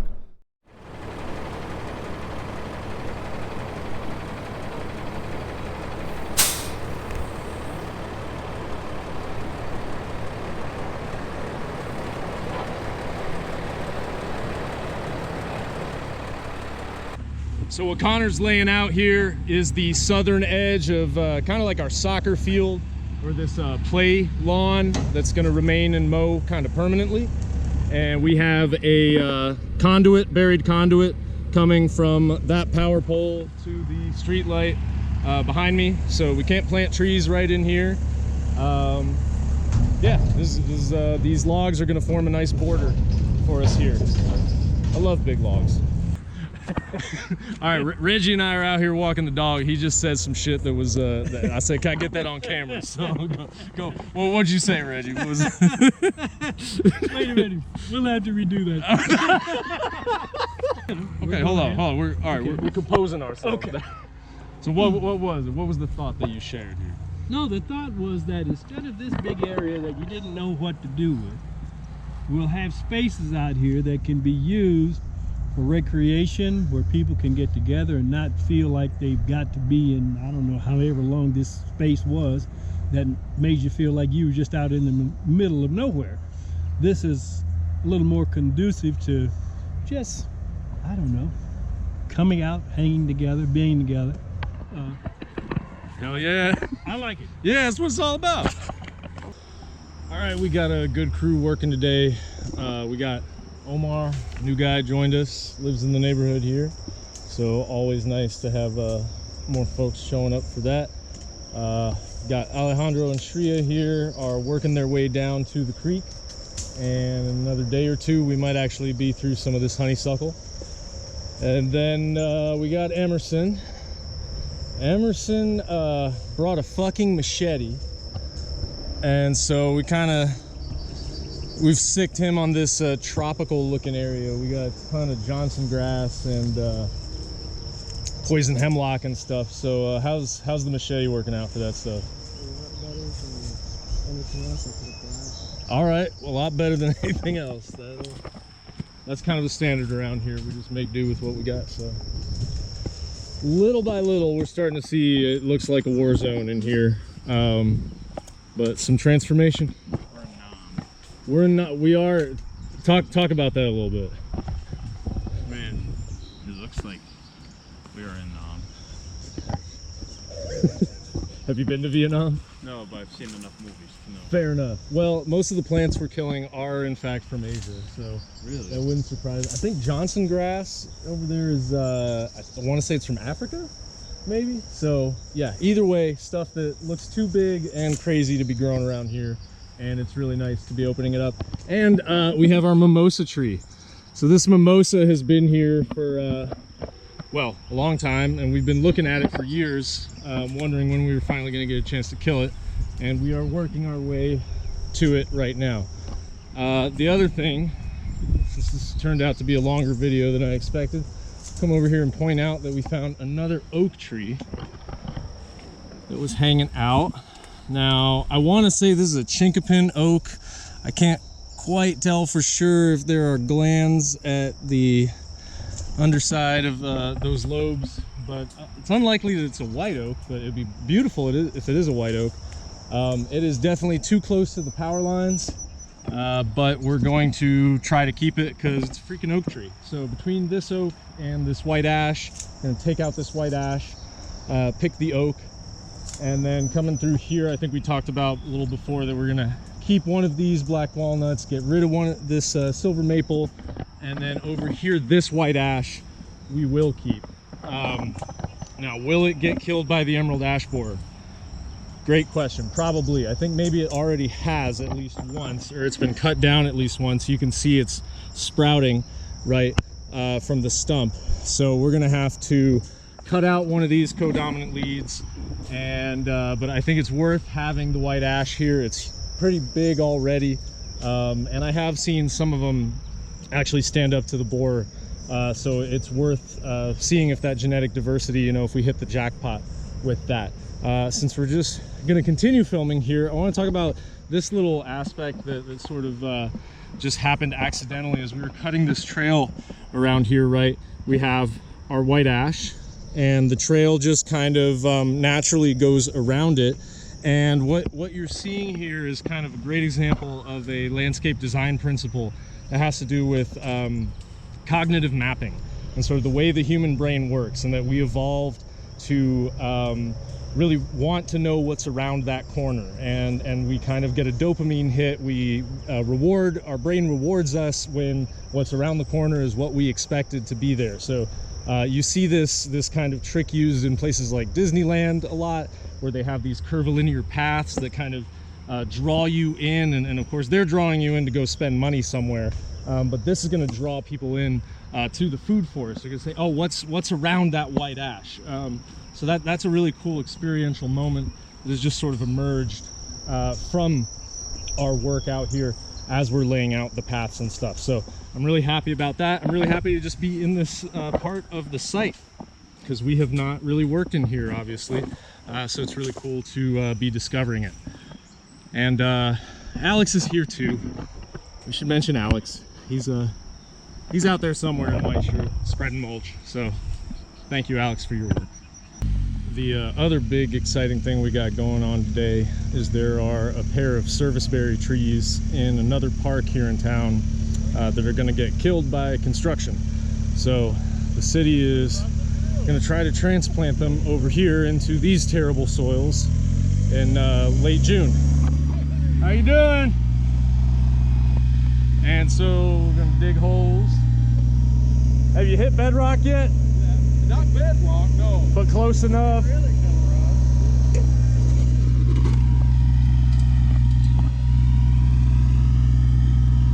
That's not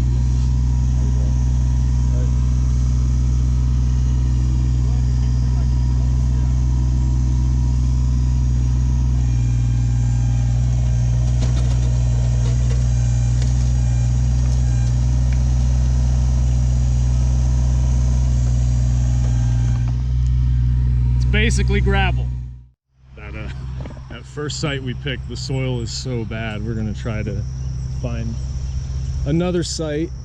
We got two of them, so we'll find homes for them. But the soil out here is just garbage all the way around, or at least it will be until we can get a couple years worth of this wood chip cover and some of our other management practices. But it's just gonna be tough to find a spot to dig, even with that little excavator there. All right, we got our second hole dug and service berry. I think this is Amelanchier arborea, but pruned to a single stem. At least that's what we're going with right now. Might be Levis, who knows?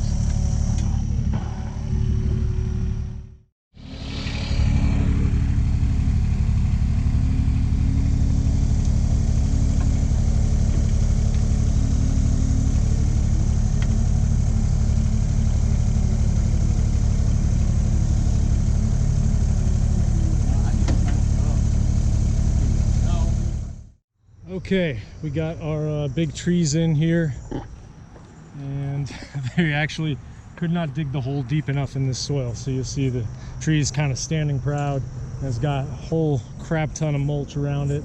Same thing with this other one down here. These trees are really thirsty. I'm not set up to water right now. The city's gonna come back with a water truck later today and really drown these things. And then we're just going to be on the hook to try to keep throwing water at them all summer. But it's really nice to just snap our fingers and get some mature trees just in one day, even if it's pretty suspect if they're actually going to survive. All right, we've cut our way to our mimosa tree here, and so historic moment, we can finally start taking it apart.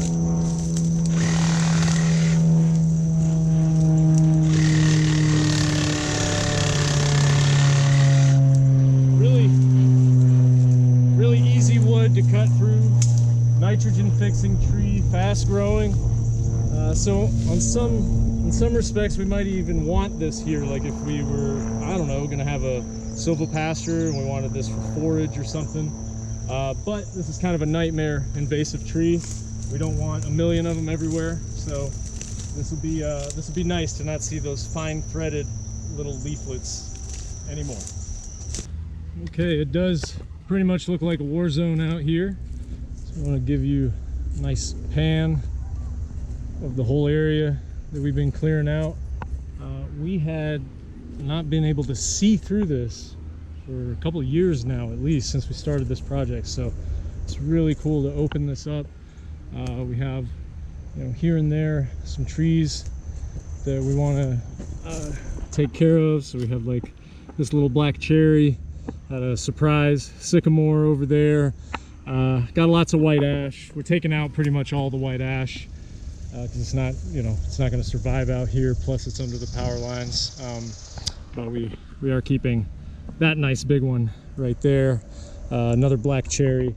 So, you know, the usual suspects in terms of early succession stuff. But as we find it, we are hanging on to it, preserving it if we can. We even got a black walnut here that you can see has been cut several times before and still wants to be a tree, and it's far enough away from the power line and big enough that we want to keep it. So another couple days, another week or so in here, and we should be a lot better off than we are. But we've got our footpath has connected up the north and south ends of the site, so this is pretty great. I don't know how well it's coming across on video, but we're having some big progress right now, and it's awesome to be out here for it. Okay, welcome to July. It is July 2nd, which means that well, we're halfway through the year, so you've been with us for 6 months watching this video. Thank you for that. I really have no idea how it's all going to edit together, so you know, if you stuck with us this long, appreciate that. I do not even remember everything that we've done in here, so it's going to be cool to look back on it. But July, let's see, it's the hottest month. It's when we get kind of the big shows for our blooms. Out here though, we're just gonna be continuing some of the work that we've been doing. We've got a whole lot of stuff in here that needs to get cleaned up. We've got this pile of asphalt and stuff that's been dumped here. We also have these yucca plants that I think are a remnant of a residential garden that was out here, so that's really cool. We've been looking at those for a while and wanting to cut paths around it, clean out the asphalt around it. What else needs to be done? Really, you know, just opening up the sight lines, getting these trails better marked out. Oh, I know. Something that came to me over the weekend I was thinking about. We were talking about that mimosa tree that I cut down. This mimosa tree, this very dead mimosa tree. And it occurred to me that some of you watching, well, first of all, that I might have given you the impression that I would use mimosa on a silvopasture system, because I did talk about how it might be appropriate there.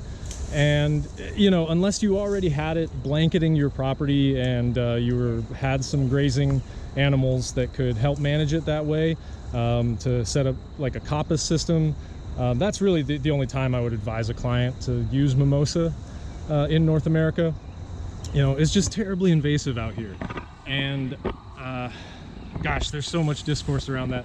I can imagine that some of you that were watching this video saw me cutting that mimosa and were just like, oh my God, he's so insensitive and he's killing this plant that is his relative, and white people are the real invasive species, and all this kind of stuff.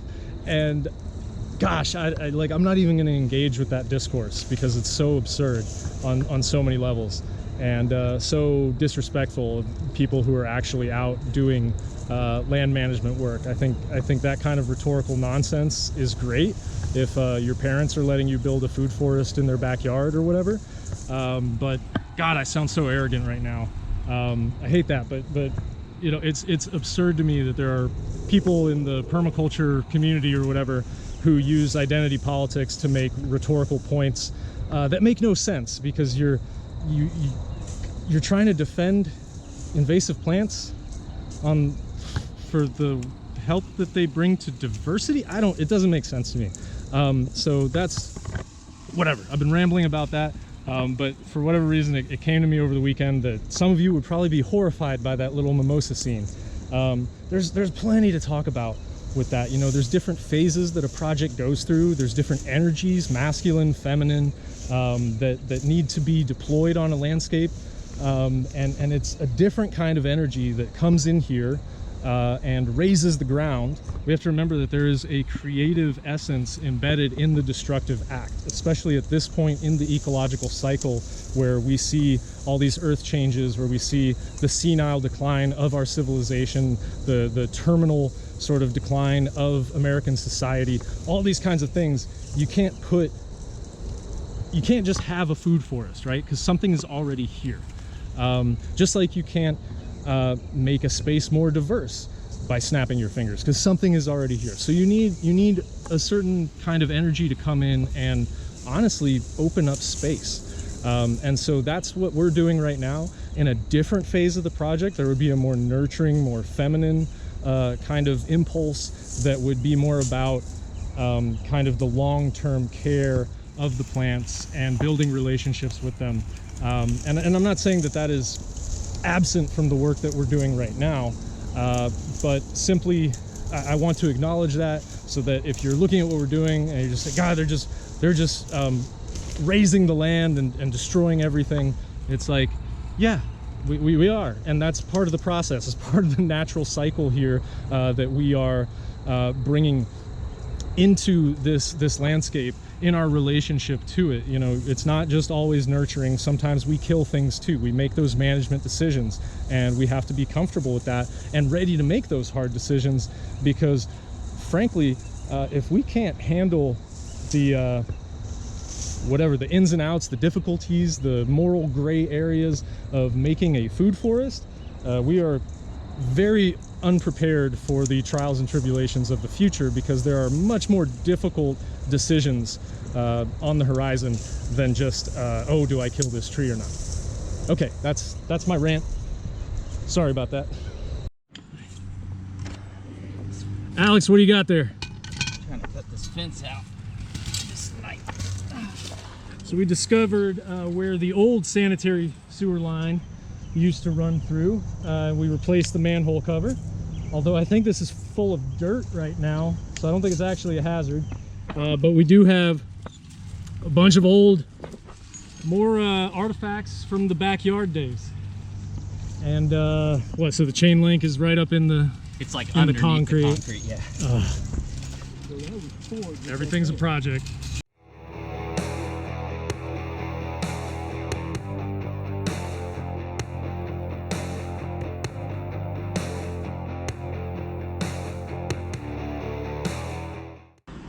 All right, so just like that, it is the 3rd week of July. It's a bittersweet day because Shreya's last day is today.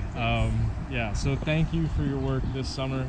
Do you want to give any words of wisdom, final thoughts? I enjoyed it. Right on. Okay, yeah. Shreya signed up to get an office job, and they placed her out here with us. So, but you were real cool about it. You worked hard. Really appreciate that. So you're welcome back anytime if you want some more of this stuff, and if you ever need like a letter of recommendation for college, another job, whatever, let me know. Thank you.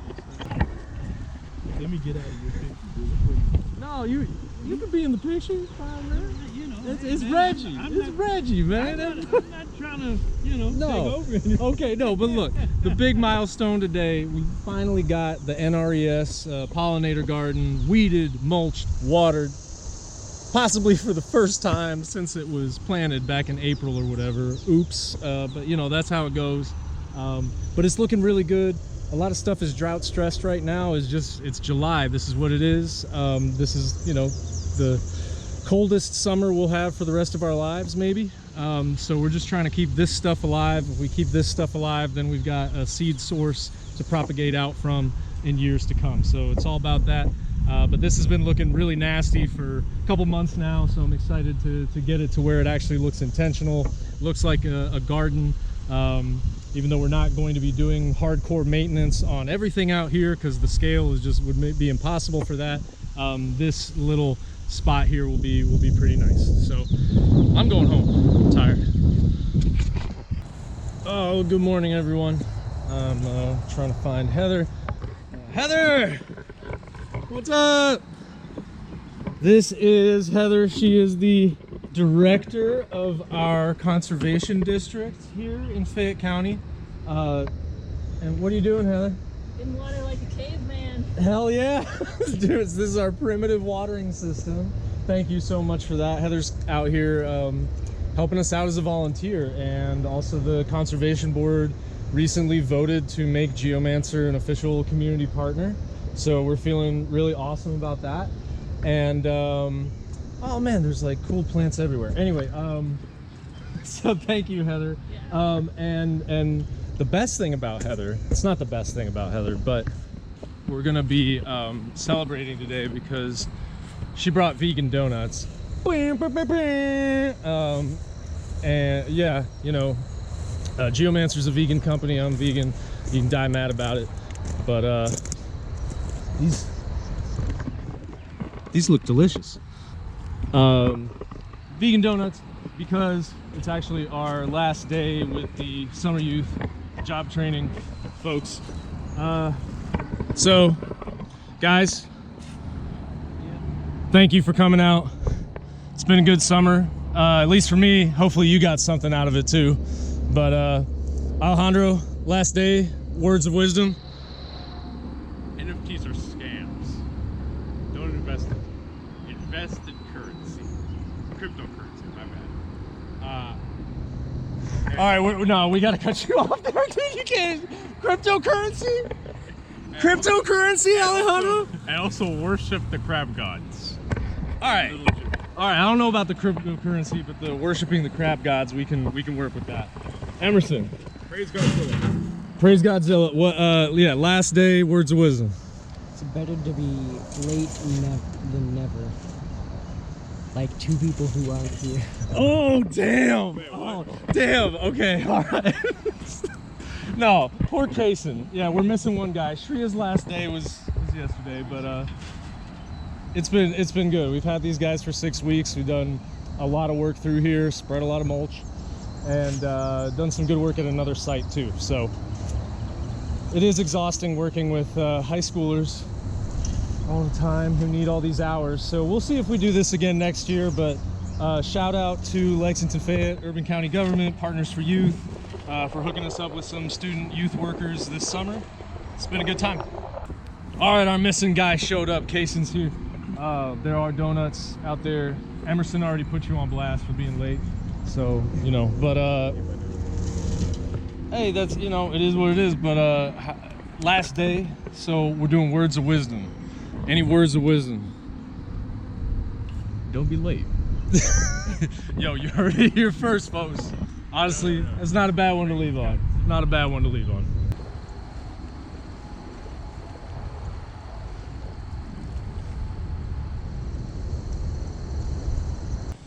All right, it's the last day of July. Not actually working out here today, but got a call from the arborist that they're gonna bring us a bunch of good logs, and had to run out. Let's see what they got here.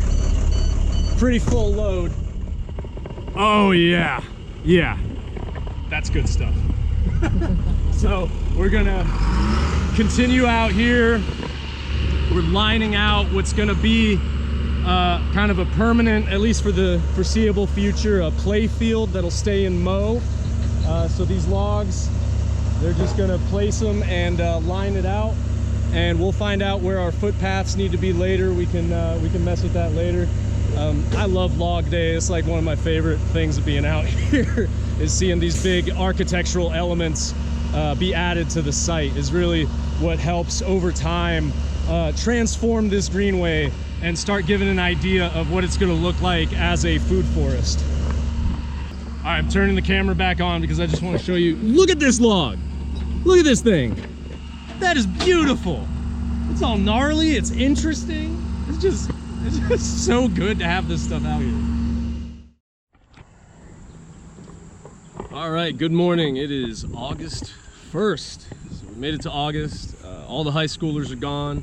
Still got Alex, so we can start doing a little more detailed stuff, but took a week off there. Went up to Philadelphia, participated in the founding of a new revolutionary communist party, which, you know, I think it's really important to note that as interesting and amazing and really cool as everything we're doing out here is, this individual community garden bullshit really, you know, is nothing compared to the need for us to really form a revolutionary movement, a mass revolutionary movement that's capable of competing for power on the highest stages. So, you know, if you're kind of butthurt about hearing me say that, fuck off, stop watching the channel, this ain't for you. But yeah, so August is gonna be a little easier. This is gonna be probably when we try to catch up a little bit. But we do have 1 million bajillion yards of mulch that we have to spread. But we do have some stuff starting to flower. That's really cool. The other thing, Alex, we finally have a t-shirt for you. So nice. Alex gets his Geomancer shirt. Graduation, good man. He's been with us long enough. Let's see, I do want to say a little something about some of the flowers we have here. I don't think anything's really going to show up on video too much, but Jerusalem artichoke or sunchoke patch is coming up there. One of the things that we have out here that's really cool is all of this brown-eyed Susan. This is Rudbeckia triloba, and we did not plant this. This was already here, and it was pretty much just clinging to the base of this black walnut tree, you know, where they've been mowing around it. It had just kind of survived there. And all we did was take the really intentional management decision last year to let it go to seed. And now, just because of that, you know, that one little patch of Rudbeckia triloba has become several patches. And these will continue to seed themselves out and continue to seed themselves out. And that's the exact same strategy that we're pursuing with a bunch of the other things that we've put out here, like the monardas, the anise hyssop, the echinacea, etc. We got a ironweed here that is also, you know, was here before we ever got here, and we just got to let it do its thing. So again, this is really a long-term game of shifting the balance out here, shifting the plant communities. We're not out here to pull every single individual piece of crabgrass, right? That would be insane on 3 acres, but we can get the balance to shift over time, little by little. Yeah, I think we're gonna spread some mulch now. All right, second Saturday of the month, so General Assembly, and we're doing a little volunteer work in the shade here. We got some homies putting in bulbs. What are you putting in? I don't remember. Wild hyacinth. This is wild hyacinth, Camassia psiloides or scyloides. I don't know how to say it. But many of you watching this video might be familiar with some of the Camassia species that grow in the western US, a very important native food crop. This is kind of one of our eastern ones. So medicinal, edible bulbs. They're dormant right now, so even though it's the middle of August, kind of unexpectedly, this is a pretty good time to get them in the ground. We've only got 36 of them, so we're just kind of, you know, putting them in. We want 4 inches deep, so probably about 3/4 of the way up your soil knife there. And yeah, hopefully we'll have some beautiful white spring ephemeral flowers next year. And you know, we won't be eating them. We're just trying to establish this species in here. So one more new species that we didn't have before. The other thing we're gonna do while we're out here is start pulling back some of these grapevines that we had cut down in the past, but now they've resprouted, so we need to actually focus on them. And here's why. The grapevines are native, right? But you can see here's a spice bush that we planted in the fall, and the grapevines are just aggressively gonna pull it down. They're gonna outcompete, so we need to clear that stuff away. And there's always one more layer, right, of invasives. We get rid of the honeysuckle, we get rid of the euonymus. Grapevine is not technically an invasive, whatever, but this is the next layer of stuff we have to keep removing and removing to get to the plants we want. Okay, I want to show you guys something else here. We've got our nice mature service berries that we transplanted in with the tree spade from that other park. And sprouting up at the base of it, we have this plant here. And this looks just like a sunflower, but I think it's actually an introduced Asian exotic called velvet leaf, which I haven't seen anywhere else on site, but it is here kind of popping out of the base of our transplanted service berry. So we can assume that that seed came in with the soil in the root ball. So we always have to keep an eye on everything that we plant in here, especially if we're transplanting something, that we're not introducing new invasives, making more work for ourselves over the long term. So keeping an eye on this thing. We have positively ID'd it as velvet leaf, so I'm gonna kill it, and hopefully we'll never have to deal with it again. Look like babies. Okay, exciting day. We got baby raccoons in the mother tree. Oh yeah, I have no idea if that guy's showing up on camera, but Maybe you got to get around the other side. Yeah. he's coming. Oh, Well, now he's coming. there's the face. Oh yeah, look at that. He's looking right at Ah, yeah, that's what makes it all worth it. That is what it's all about. Remember when I said that July was the hottest month? I don't know why I said that. I mean, well, I know why I said that. You know, in August now we do start getting a little bit of a break. We get some tropical storms up from the Gulf. We get some a little bit of polar weather coming through. But all things being equal, the humidity out here is brutal. So we've been hiding inside for a lot of the month, doing other things. But it's August 30th, so this is going to be our last day out here. But as you can see, the pollinator garden that the students planted in the spring is looking pretty good. It's starting to come on. We're getting some of the rudbeckias blooming. Rudbeckias blooming in late August. Yeah, because we planted them this year, so everything's delayed. But Alex is doing a good job with just a little bit of weeding out here, and if we can get this established, we'll be good. The rest of what we're going to do today is just continuing what we had been doing at the General Assembly. We're going to go in the shade, work under the canopy a little bit, and remove some of the grapevines. So yeah, we'll see you in September. All right, we've made it to September. September mostly kind of like a preparatory month. We start ramping up again after taking it pretty easy in August. Heavy plantings in October, so then September is sort of the prep period. Although we are going to do some plantings here a little earlier than I usually do, just because we got some volunteers coming and the like. But out here at the food forest, we've got pretty much everything south of the mother tree weeded, and now we're going to start moving north, and we're mostly dealing with all the grapevines that are resprouting everywhere. And I know I showed you the spice bush earlier, but here's another thing. If you look at the base of this utility pole, it's just almost all grapevines except for down here.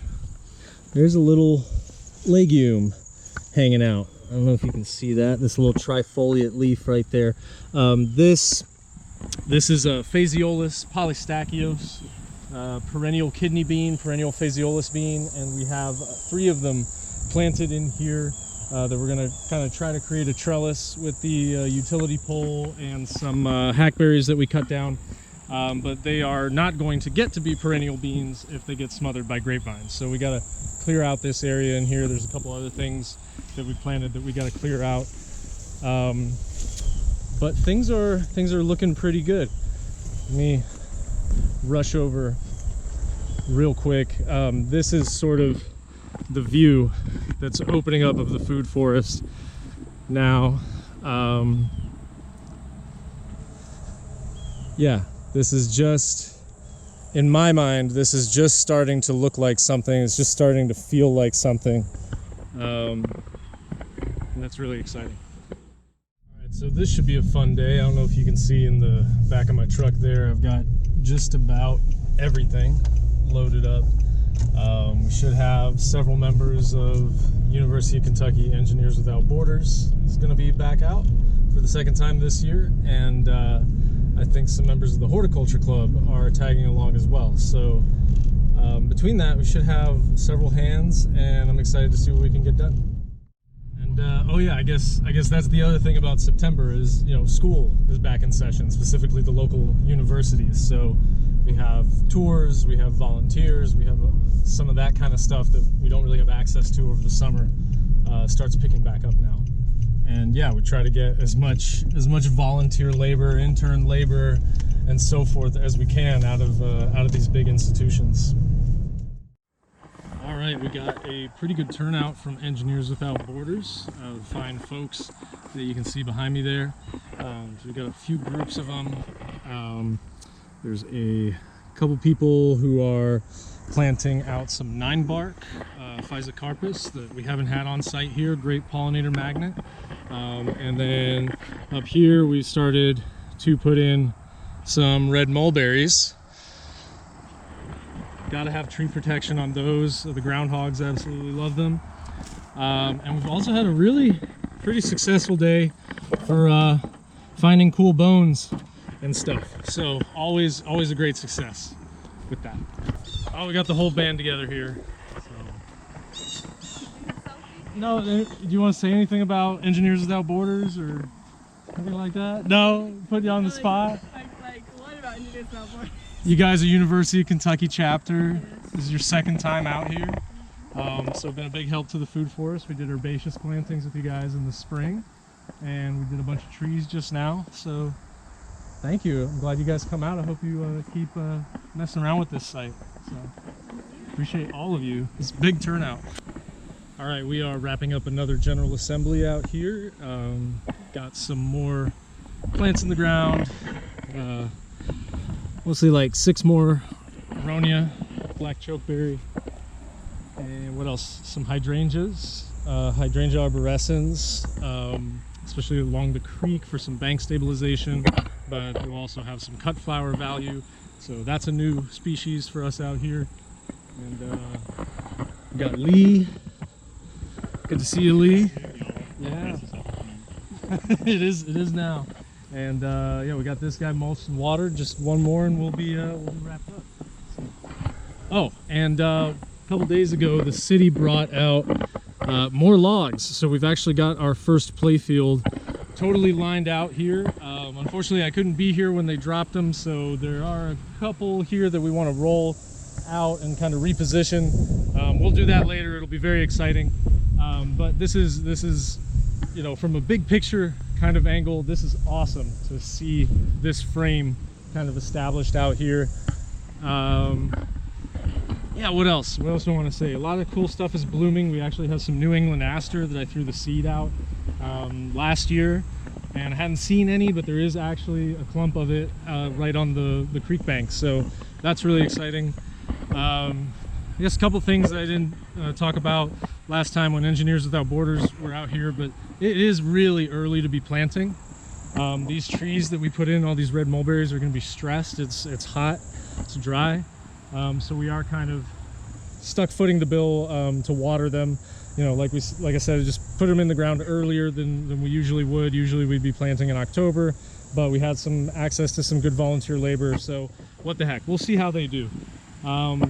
And you know, this is true of every topic in this video, but I'm really just doing, you know, an inch deep kind of dive on everything. So we're not really talking about the tree protection tubes. You know, they're plastic and they're ultimately disposable. So what are the ethics of that versus, you know, the risk of survival to the trees? Obviously, I've made a decision that it's appropriate in this site to use them, not for every tree, but for some of them. And maybe your calculus is different on whatever site you're working on. So just again, this is not an instructional how to do a food forest kind of video. This is more of a just follow us along as we bumble through the decisions that we're making at this particular food forest in this particular moment in time, September 2024. Hopefully that's useful, if for nothing else, just to document what kind of decisions we're making out here. Well, it's October now. September kind of came and went. Had some speaking engagements that kept me pretty busy, and then rained a lot. We got Hurricane Helene came through. That was a pretty significant event. It was kind of nice to see some of our stormwater systems. Not so nice to see places like Asheville, North Carolina, Marshall, places where, you know, if you're doing permaculture in this part of the country, you probably have some community in those areas. I certainly do. So kind of a tough spot right now, seeing that happen. You know, there's a lot going on, right? Obviously, we're building up to the November election in the United States. We've also got the solar geomagnetic anomaly that has been popping off pretty interestingly. We're actually expecting some aurora borealis tonight. And it was my birthday. I turned 40 years old out here, which is interesting. And I guess it prompts me to say that, you know, when I was younger, I didn't really commit to anything, mostly because I was traveling around a lot. You know, I felt like, oh, like I could be in California by Monday. Like, you know, I shouldn't make plans or anything like that. So the idea of getting like a 4-year degree or something was just absurd, right? When I was a younger man. But now, you know, as we're filming this video, and it kind of just, a year is a pretty short period of time, but it's a significant enough endeavor to try to film a video over the course of a year. And then that's just a microcosm of like what kind of commitment it takes to put together a project like this, right? This is going to be decades and decades. It's going to be well beyond anything that I can do just in my lifetime that I'm pouring my work into here. So that's just an interesting thing to reflect on, kind of where I ended up and how I ultimately sort of made the decision to commit to doing these kinds of projects in this particular watershed here, and I could really spend my life doing that. As far as what's going on in the food forest, we have got tons of aster in bloom, buzzing with pollinators. The Natural Resources Pollinator Garden looking awesome right now, as we knew it would, right? And you can actually see this aster I call it white wood aster or calico aster. I'm not gonna like get it to the actual species out here, but it is in bloom just pretty much all throughout the floodplain. It's an amazing plant that doesn't really look like much over the course of the year. In fact, most people kind of treat it as a weed, pull it out of their gardens.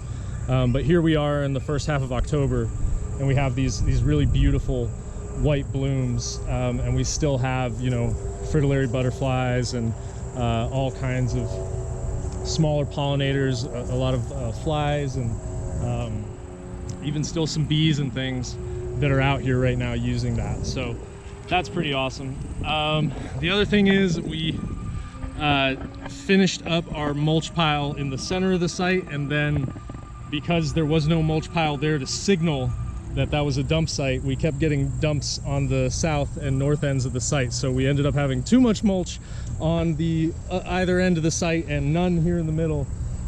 So we just happened to be lucky to catch the arborist guys today. So we'll get another dump at the silver maple. We discovered that the silver maple is not a she, it is a he. So we've been calling it the mother tree this whole time, and I have to apologize because I guess it's the father tree. So always learning more about things out here. It is about to be tree week in Lexington, here where we live. So there's lots of events going on. We don't officially have any out here, but we do have 60 plus more trees that we want to get in the ground over the course of October. So that's probably about enough yapping from me. We're just gonna plant a bunch of trees, kind of try to finish strong on this video, but I am running out of steam, y'all, for real. It's been really interesting. It's been a cool experience, but I'm also looking forward to not having to film everything that we do. Yeah, see you soon. Hope I don't just sound like a huge asshole saying like, oh, it's so annoying to have to film everything, whatever. You know, I totally recognize that it's an immense privilege that you're spending time in your life just watching my ADHD ass like jump cut around this food forest. So, you know, it's pretty cool. We're seeing some signs of the changing seasons. It's October, and you know, you spent the better part of a year with me so far, so thank you for checking out the video. I wouldn't be doing this if I didn't think it was valuable. And today we're going to start planting some trees. Nothing we don't really already have out here other than black haw viburnum. There's just one black haw viburnum out here that I planted back in 2020. It's one of my favorite small trees, large shrubs, however you want to look at it. Kind of tastes like raisins. People say nannyberry viburnum is kind of the best eating, but for my money, black haw right here is just as good, if not better. So we're gonna get some of those in. We've got more hazelnuts, always more hazelnuts, and some more plums and chokeberries and a bur oak or two. So that'll get us kicked off on our fall planting season, and then I've got to walk around here as well and start counting actually how many trees we've planted. I know just within the last period, I know we're somewhere north of 30, but got to get to 100 for the grants to report that stuff. And you know, that's actually, if there's anything that's like actually a burden, kind of a pain on these projects, it's the reporting and the grants. And the having to justify everything that we do out here. But I think that period may be coming to an end, and I'll say more on that before the end of this video if we have those developments. But the long gambit of trying to get this place established and then under some sort of official recognition from the city, so there can be some money to take care of it and that kind of stuff. I think we're reaching an inflection point for the project in that sense, a very important inflection point in the long-term sustainability of this project, and it's happening over the course of this video as we're recording this, doing this work.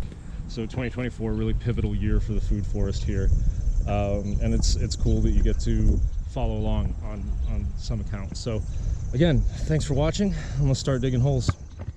had a super nice surprise. Some friends from one of the faith communities that we work with, Institute for Whole Life Healing, have showed up, and they're helping plant some trees out here. We've done quite a bit of work with them over the years, and they've helped us at this site. Amber, I'm gonna put you on the spot. You're planting a tree here today, right? Black Haw viburnum. Sweet. And this is the finishing touches on a program that you've wrapped up, right? Is it like several years that you've been doing this? It's been a lifetime journey. Hell yeah. So that's what we're all about out here, is lifetime journeys. We're talking about masculine, feminine energies, right? We got Brother Tutio out here. He's intervening in the feminine body of this soil and making this kind of this management decision that's going to help to eventually rehydrate, reforest this floodplain, regenerate, and rebalance those energies. So I want to thank you guys for coming out and thank you, brother. building this. Yes, absolutely. We'll continue to make this space something really special. We're just getting started.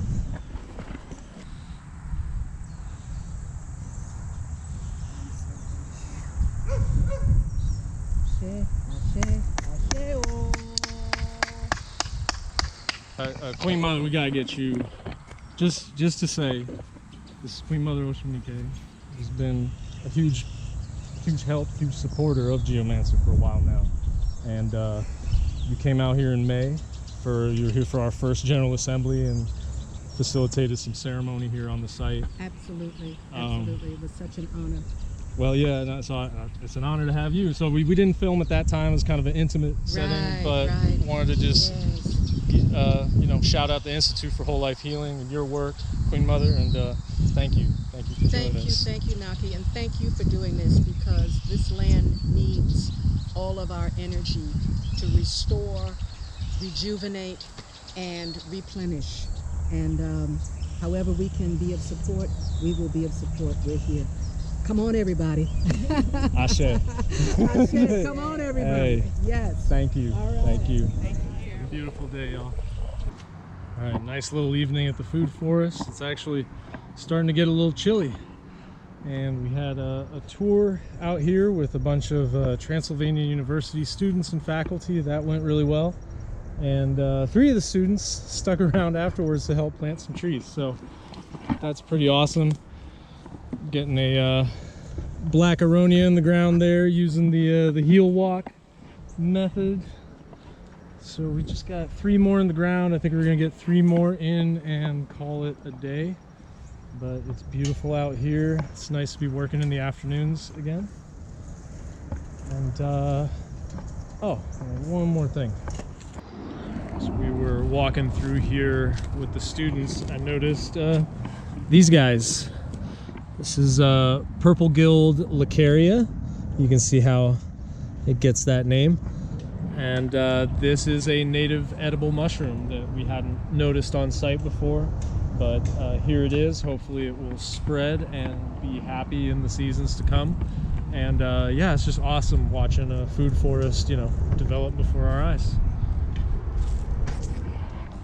Look at them. They're putting in another tree. I love it. I haven't had to dig a single hole today. So the most exciting thing in the world just happened while we're out here planting trees. The Girl Scouts showed up. So a different crew than the ones we planted trees with a couple months back. But they are just out here doing their thing. They're doing like a outdoor library. They got some different field guides and things stationed out here. And yeah, this is super cool. This is, you know, didn't plan for this or anything. They just showed up. Y'all just showed up, right? Which means that word is getting out about the food forest and that this is a space for people to use, and that's the happiest thing I've heard all week. So thank you for coming out. When we came out on that tour, I was like, definitely have to come back with the Girl Scouts. So. Awesome, love to have you.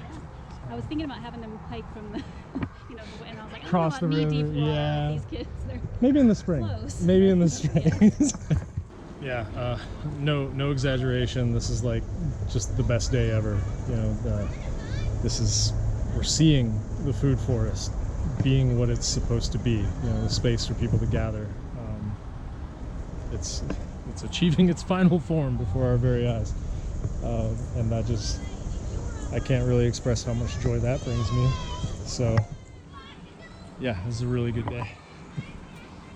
Hopefully this is just this is what it always looks like out here.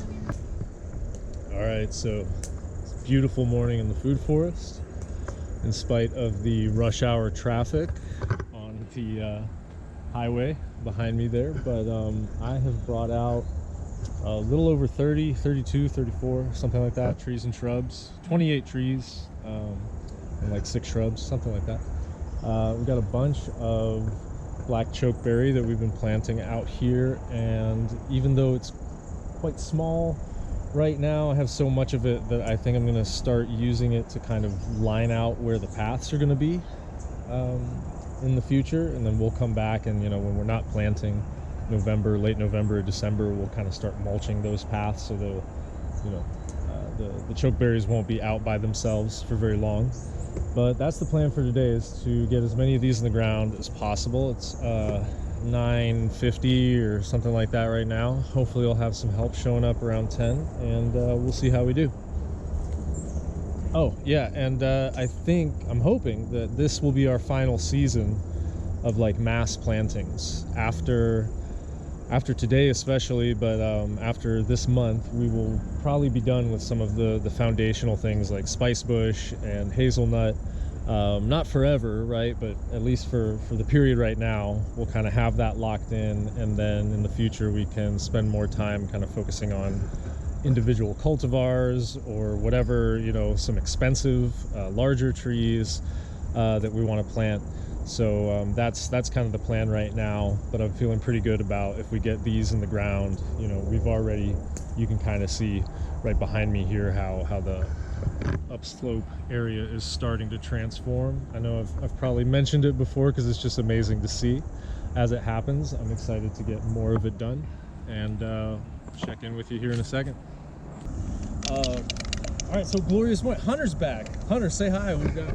Hello. Hunter got a real job, but we'd love to see him back on site. It wouldn't be a strong finish to the video without Hunter. So we are out here where we have no signposts, no waypoints. So I'm trying to get an idea of where the paths are going to go so we can plant around them. And we do have a sanitary sewer line, so I'm kind of marking that. We know sort of what direction that's going in, and we know where our main branch is. So yeah, just to say that, you know, we're not completely spraying and praying out here. There is some thought going into where these trees are being planted, but you'll see here in a minute kind of how they're laid out, and then there'll be some paths in between them. Okay, so we're gonna walk up this way. Like, this will be a path with aronia on either side. Here we have a buried electrical conduit running to that utility pole there that's feeding that street light. And then we have a sanitary sewer line that kind of jogs off that way. So Lee is over here putting an American plum kind of in between the two.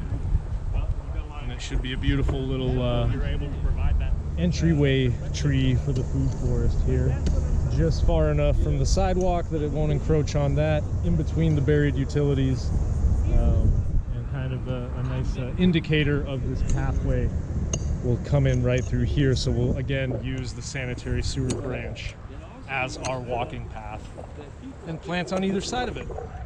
Should look pretty nice. Oh, look who else showed up. It's Nick! Nick! Everybody's coming out today. It's great.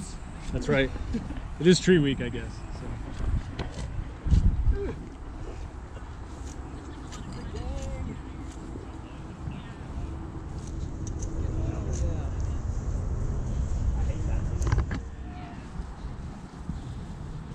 All right, really good planting day. A lot of people showed up to help, and I have gone around and counted, and by my count, we have 89 trees that we have put in the ground. I'm just counting the ones that are still alive. 89 trees that we put in the ground this season. So got to hit that 100 mark to get the fulfill the requirements of the grant, and then I can stop counting. So pretty exciting, because 100 trees is a lot of trees, and to just be 11 away from it right now, we're gonna get that done before the end of the month. So it's a good day. Get it, Kingston. Kingstone, Vico, Shake it, you shake got it. it? Go ahead, look, you got it. There you go. I love it more. Yeah, I was asking you to do that. You want me to finish it? Good job, Kingston. You do some more? He's all about. I knew he was gonna have fun with No. We'll be here for a whole day. No. It's 11 o'clock. We're just having a nice morning out here. We got another tree in the ground. I want to thank my friends Ia and Baba. Came out Sunday to appreciate it. Brought the whole family, and we got a red mulberry.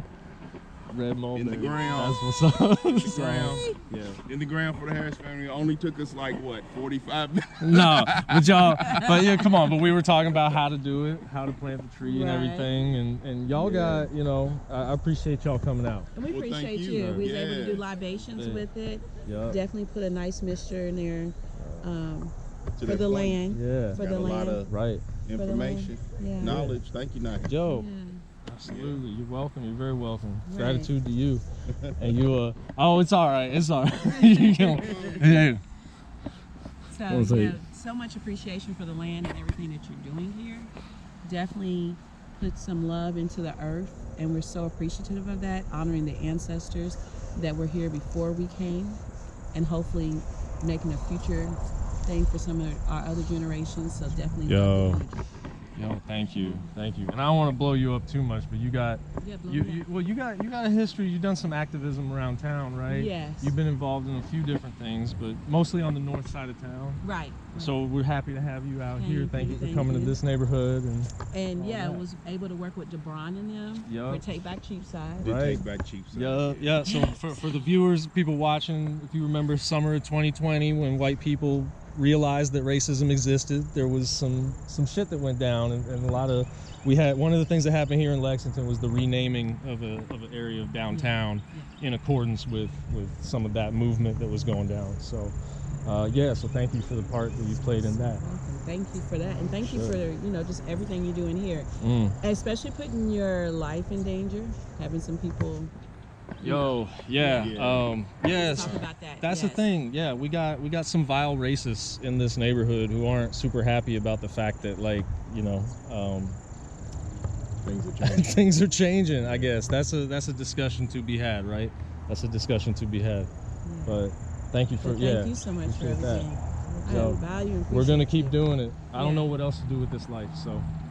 I that's- think you're doing a great job. Yo, Yeah, you got your hey, hands full. yo. People taking your picture, No, thank be you, mindful though. of that, Yeah. Definitely send some love to my brother here, because, he's fighting a battle on every level. As soon as you do something positive, it seems like there's definitely an affirmation you need to keep doing it. That's the communication we get feedback from the landscape. That's actually positive. If I'm pissing off vile racists, we're doing the right thing. You gotta laugh, not to cry. You're like, wait. Yeah. It was definitely a moment of we definitely need to watch out for you.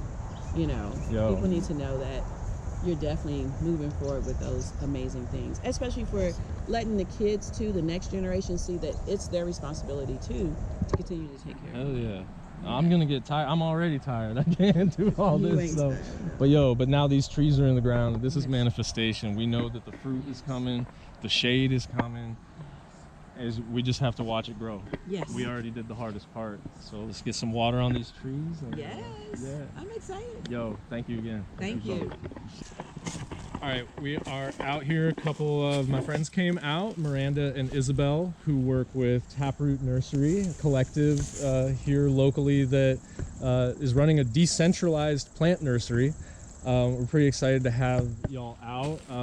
Isabel, you helped with some of the original implementation like 4 years ago, and Miranda's been helping out this year. So y'all want to say something about Taproot and what you're doing, hope to do out here? Yes, So as Naki said, we are a collective of people across the state running a decentralized nursery, growing healthy plants and focused on, you know, plants that add ecological value to the landscape. And Miranda?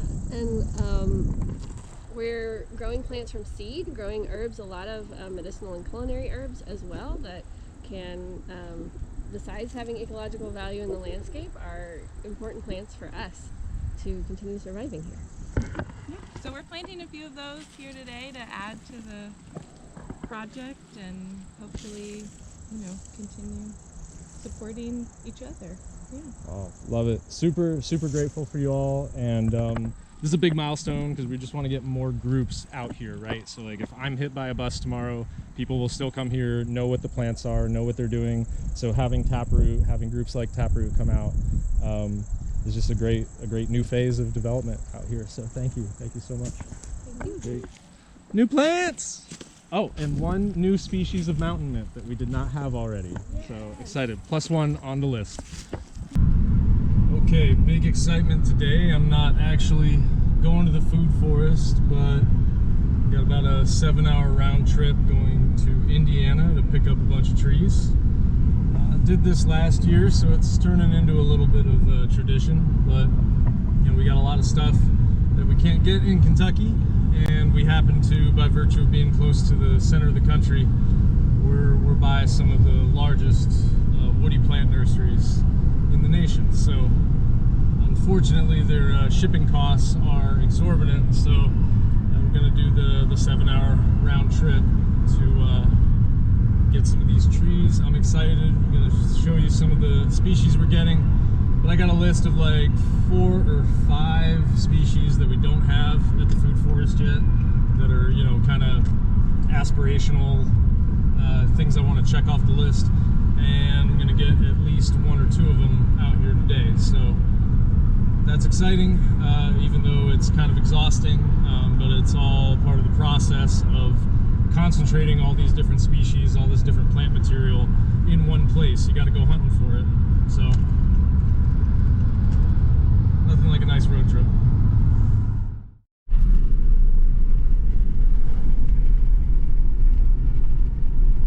That's a lot of trees. Oh, it's windy. You probably can't hear anything I'm saying, but got some sugarberry, got some American basswood, got a bunch more currants and gooseberries, and we got like 20 or something of these New Jersey tea, which we don't have any out there. They're a little overrated for their nitrogen fixing capacity, but they got really deep roots. They're going to do fine in that tough soil, so excited to have these. It's going to be a fun drive back. Got to lay these trees down here so they'll kind of ride, and we're probably going to lose all the leaves on these by the time I get back to Kentucky, but it'll be fine. It'll be fine. All right, it is November 1st now, and I'm out here because we have some climbing arborists that the power company sent out to clear these lines.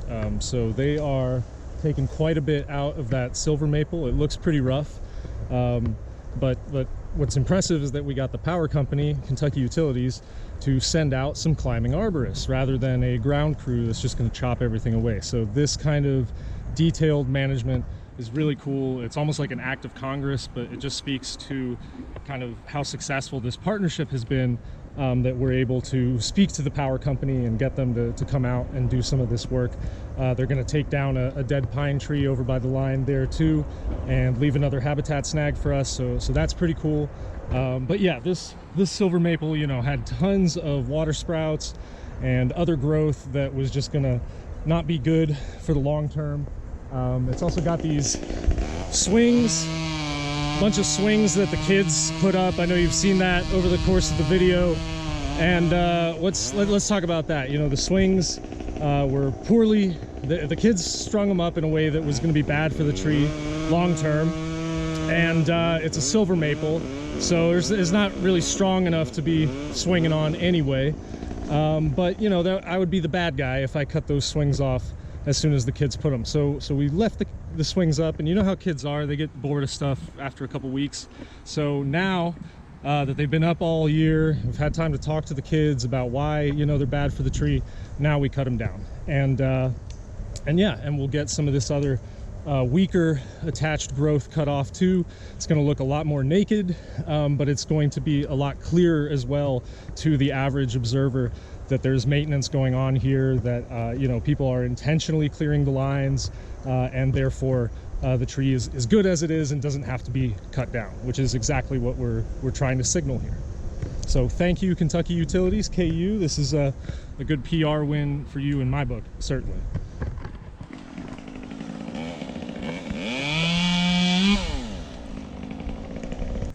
All right, so you can see all the down silver maple limbs behind me here. I'm gonna have to clean that up later, but right now I've got 4 of these.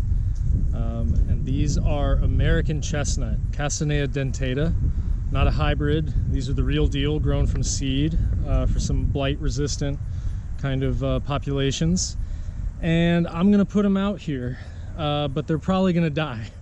And I say that about every tree we put out here because, you know, climate change and tough soils and all these kinds of things. But in particular, American chestnut, in spite of being kind of a foundational perennial crop in this part of the country, it does not dig calcareous soils. It needs the silicates from like a more sandstone based soil or parent material further east. So to try and kind of account for that, I've actually got a bunch of sand that I'm going to put in with the trees here. If you've ever heard the saying, throw sand into clay, throw money away, that's exactly what I'm doing here. So I'm documenting the fact that I know this isn't going to work, but you know, there is an American chestnut planted at the State Arboretum, which is just up the watershed from us, and it's not doing great. But it's there, you know, and so there's value to having the trees on the landscape. I'm going to put 4 of them here. If one of them survives, maybe it'll only survive for like 20 years. Putting sand into this soil is going to create a cement anyway, so that's not good. Nothing's good, right? We got shallow depth to bedrock. We're right here next to the creek. This is not a good place for American chestnut, but we're going to try. And if we get a couple or even just one that wants to survive for a little bit out here, it'll be worth it, because there's not really opportunity for people to come and see what those trees look like. So, all right. Okay, so something else just before going home here, we're doing some trail alignment, making sure that the logs are laid out, starting to get our pathways marked up. And one thing I just want to note is that this log here, this hackberry, used to be right here. In fact, you can see where the grass is dead from where it had been laying for most of the year. And so I had it further down slope, and the walking trail was here, further up slope. But what I noticed is that every time we had a tour out here and people were walking south, they were always kind of right here and stepping over the hackberry. So it was not actually delineating the trail. The real trail, topographically, right, our bodies want to go here. So I'm observing that, learning from it, and adjusting where our trail alignment is. And it took all year of us being in and out of here to really see that, right? I had placed this log, but once we see that actually people want to walk over it, the log's got to move. We have to adjust to what feels good walking around out here. So this is really nice to see it start coming together. All right, well, you can see the silver maple behind me here and the mess that was left. It's kind of like a caricature of urban forestry with the clearance of the lines here, but it'll be okay. It looks really bad, but the response growth next year, I'm sure, is going to be prodigious. And it is worth it, again, just to have like a really clear indication that somebody's out here working these lines. Today is November 5th, Tuesday, November 5th, which means that it is the U.S. elections. And you know, these elections are both remarkable and completely unremarkable at the same time, in that every single candidate is completely unacceptable. That includes the sectarian cult leaders running in the third-party tickets and all that stuff. So what, you know, should I even say anything about this? By the time you see this, it's going to be several months from now, and you know, whatever has happened will have happened. But there's no use to making like a food forest video here and pretending that we are not simultaneously embedded in the geopolitical realities, the material circumstances of 2024 as they unfold, right? Because that is the context in which we're putting this project together. And so yeah, I'm sorry if you are like, man, shut up about politics, but I really think we might as well be planting ashes out here if we are not also talking about politics and talking about the long-term vision for the future. And that is, when I say that all the candidates are unacceptable, that's really the metric that I'm using, is that none of them are capable of providing a coherent vision for the future, right?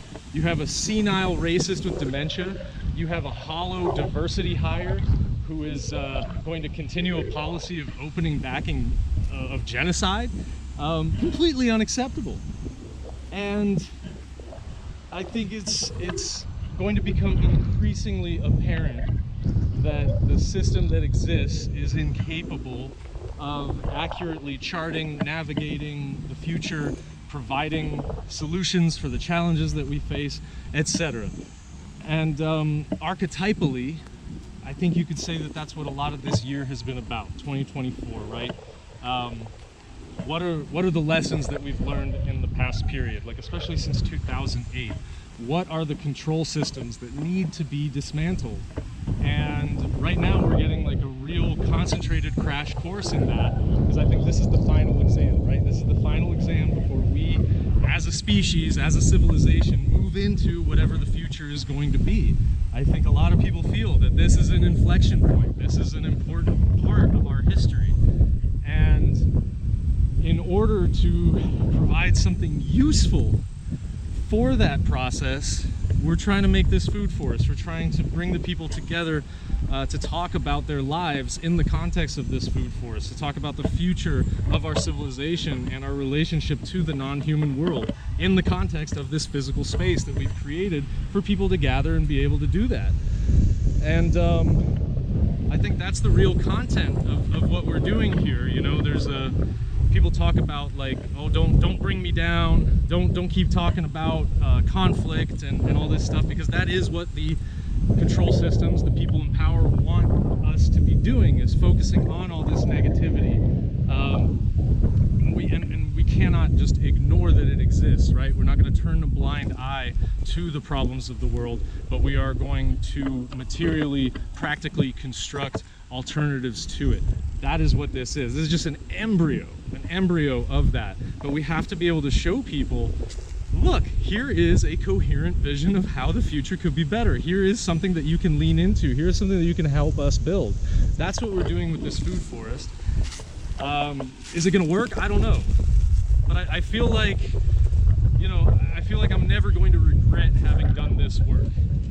2 years from now, 3 years from now, 5 years from now, maybe I'm off doing something completely different in my life. I personally don't think that like permaculture design is what I'm on this earth to do for the rest of my days, and is the most important contribution I could make.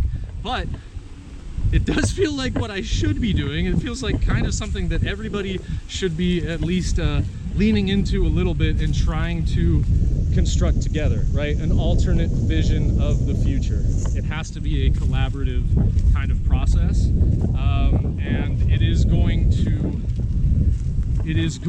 happen, it is going to arise, and it is ultimately going to reach beyond the limits of our bourgeois parliamentary electoral system, the limits of nation states, the limits of political parties, the limits of really the entire paradigm that we've been functioning under or dysfunctioning under for so long. So I'll probably have more to say about whatever the hell later. And I'm not actually out here doing any work today, but I wanted to include in the food forest video a big political rant, apparently, or at least another one. So thank you for listening to that, and I hope that this serves as a little bit of a touchstone for the fact that we are not just out here promoting the idea of food forests as this panacea and something that everybody should just go do and it's going to solve all the problems of the world. It's absolutely not. It's absolutely not.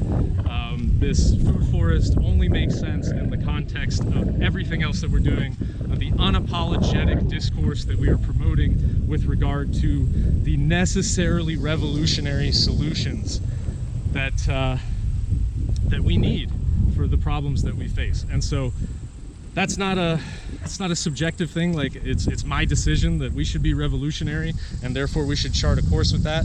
That is a perspective that is going to be proven true by future events, right? So that's why we are staking this line in the sand right here and saying, look, things are only going to get more crazy, honestly. Change is going to speed up. Control systems are going to continue to collapse. Things that we thought we could take for granted, careers that we could look forward to growing up, things like that are going to be gone. It's going to be a completely different world. And we need to have been consistent in talking about that and preparing for that and offering, again, a vision, a coherent vision, a credible vision about what the future could look like. And that is what this food forest is all about. And hopefully, as things become more and more challenging, this will provide a space for us to come and be together and figure it out together.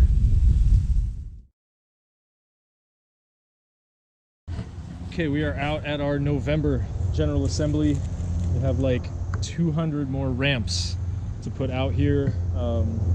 The patch that we planted on the other side of the silver maple last fall was really successful. So, building off of that, we are taking them out here. And I was worried because, we got to get these in the ground before they wake up. And I didn't think I could do it, but we got some really awesome help that showed up today. And it's just amazing that we're going to get this done. So thank you all. Anyway, about ramps, they like a little bit of canopy above. So all this leaf litter is really good indication that we're in the right spot. All this white aster that's going to seed here, also indication that it's good, to plant under here. So I think this will be a pretty happy spot. We'll look forward to seeing that in the spring. All right, we got Pablo here working in straight up rocks. You can see the size of the hole and all the rocks that have come out of it. We're gonna try to put a southern hackberry or sugarberry in there. I think this tree can suck water out of cracked clay, so I'm feeling good about that. But like everything else here, it's an experiment. But it is good to have Pablo back. Always good to have somebody from the neighborhood coming out working. So we're gonna try to get some stuff in the ground today. Pablo, ¿qué te piensas sobre el bosque de alimentos que estamos sembrando?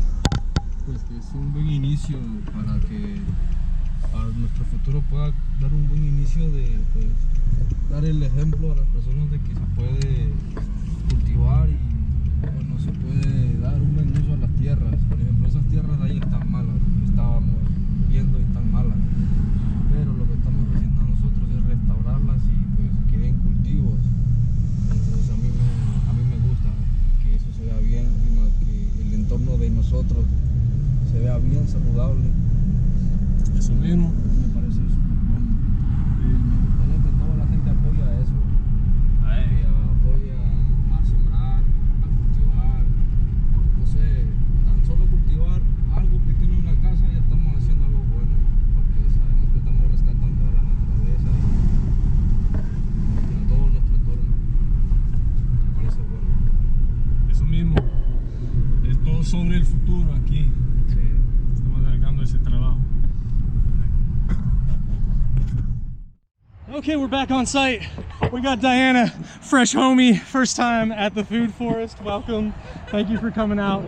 We got a bunch of crazy logs here, and we're taking a break from planting and just doing some real caveman shit, trying to roll these logs. So I'm gonna put the camera here so you can laugh at our follies.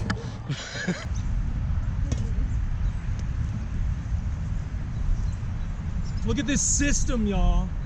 This is physics.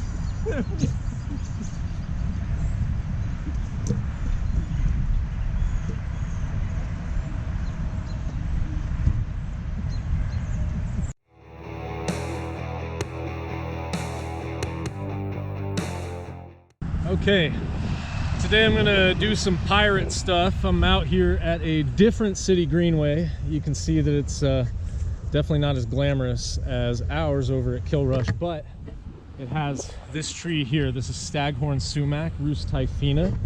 You can see the beautiful sumac berries, the inflorescences up there, and it kind of does this clonal thing. So I'm going to be able to hopefully transplant a couple trees out of here. It's been raining, so it's really good weather for that. And this is another one of those species that's like on my list. We don't have it out at the food forest yet, so I'm really stoked to get it. And it's not available in any nurseries right now for whatever reason, so it's great that we have this other spot that we know the city will let us come and get this.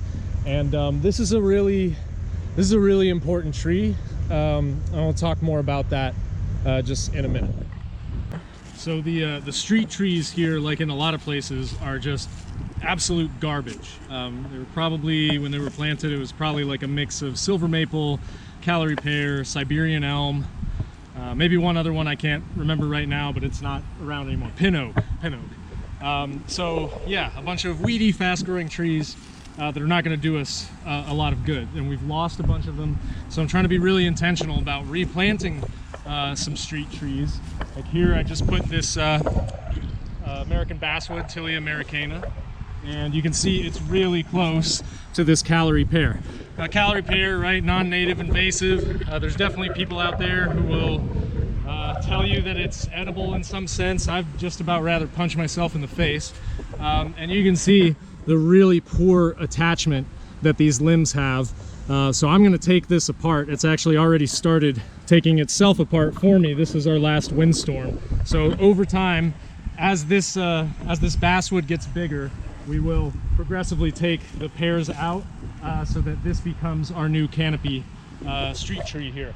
But it's a delicate dance, right? We have to do it at the right time because even though these pear trees suck, the canopy that they're providing is sort of inherently valuable, and we don't want to lose it all in one go. So there is a multi-year process here of managing this succession. But I'm really excited to have American basswood. I think I mentioned this is one of the species that was still on the list to get put out here. So very exciting, and I can't wait to eat some of it in the spring. All right, it's getting pretty dark, but we've got our sumac here, and we're gonna do a tree planting.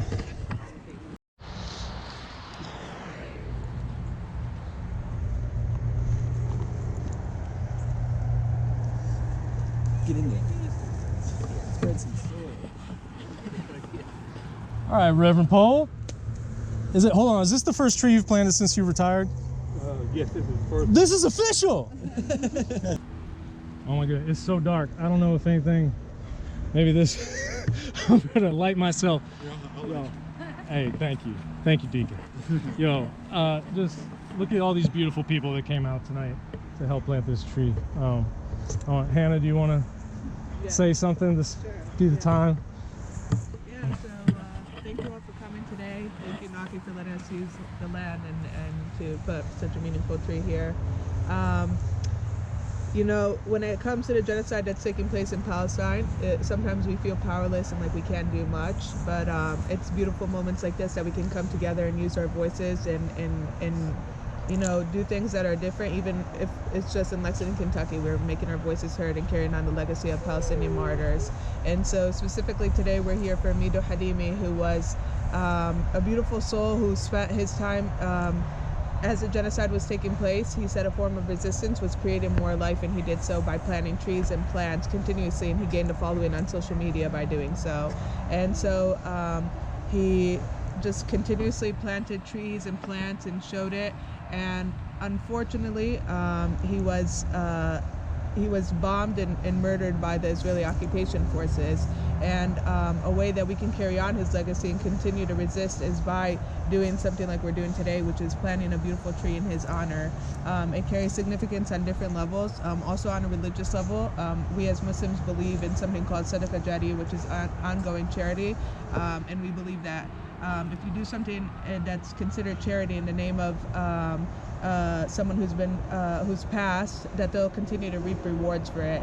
And there was a teaching by the Prophet, peace be upon him, a hadith that said, we believe that he said, there's none amongst the Muslims who plants a tree or sows seeds, and then a bird or a person or an animal eats from it, but is regarded as a charitable gift for him. And so for us, we believe that this will be charity in the name of Mido Halimi and the rest of the Palestinian martyrs, and hopefully they'll continue to reap rewards as well as Lexington, Kentucky, and the environment around us.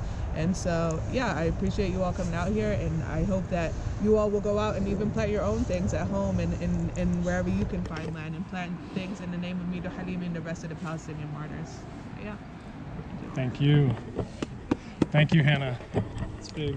So yeah, for those of you who don't know, we are filming everything that we do out here in 2024, a whole year-long video of how to do a food forest. And this is probably the most important segment of that whole video. It's the only important thing that we've done all year, right? Because the whole year that we've been here planting trees, there's been a genocide happening, and we don't ignore that, and we plant life. We assert here that there's a different vision, right? So thank you all for being part of that, for real. This is big. So yeah, we got the sumac in the ground. Those fruits, those sumac berries, which botanically they're drupes, but we call them sumac berries. They have like a kind of like a citrusy, sour flavor to them, which people use to make like lemonade drinks. Is kind of traditionally around here what it's used for. But this Rus typhina is also related to it's a Rus coriaria, I want to say, that grows in the Eastern Mediterranean. Has a very similar looking fruit, and is used in a lot of spice blends like za'atar and just sumac as a spice. So that's why we chose this species to put here in honor of Mido Halimi and all of Palestine. All people who struggle for liberation across the world, really. And I really meant what I said, that this was one of the most important things that we've done, the most important thing that we've done out here all year, because it connects us to each other, and it connects this work here to everything else in the world in a really material way, in a beautiful way that kind of you know, it opens our hearts. I don't know how else to describe it. That's what this work is a heart opening kind of thing that is really important right now, because a lot of people are suffering in the world, and a lot of change is happening very rapidly that is difficult for people to orient themselves to in real time.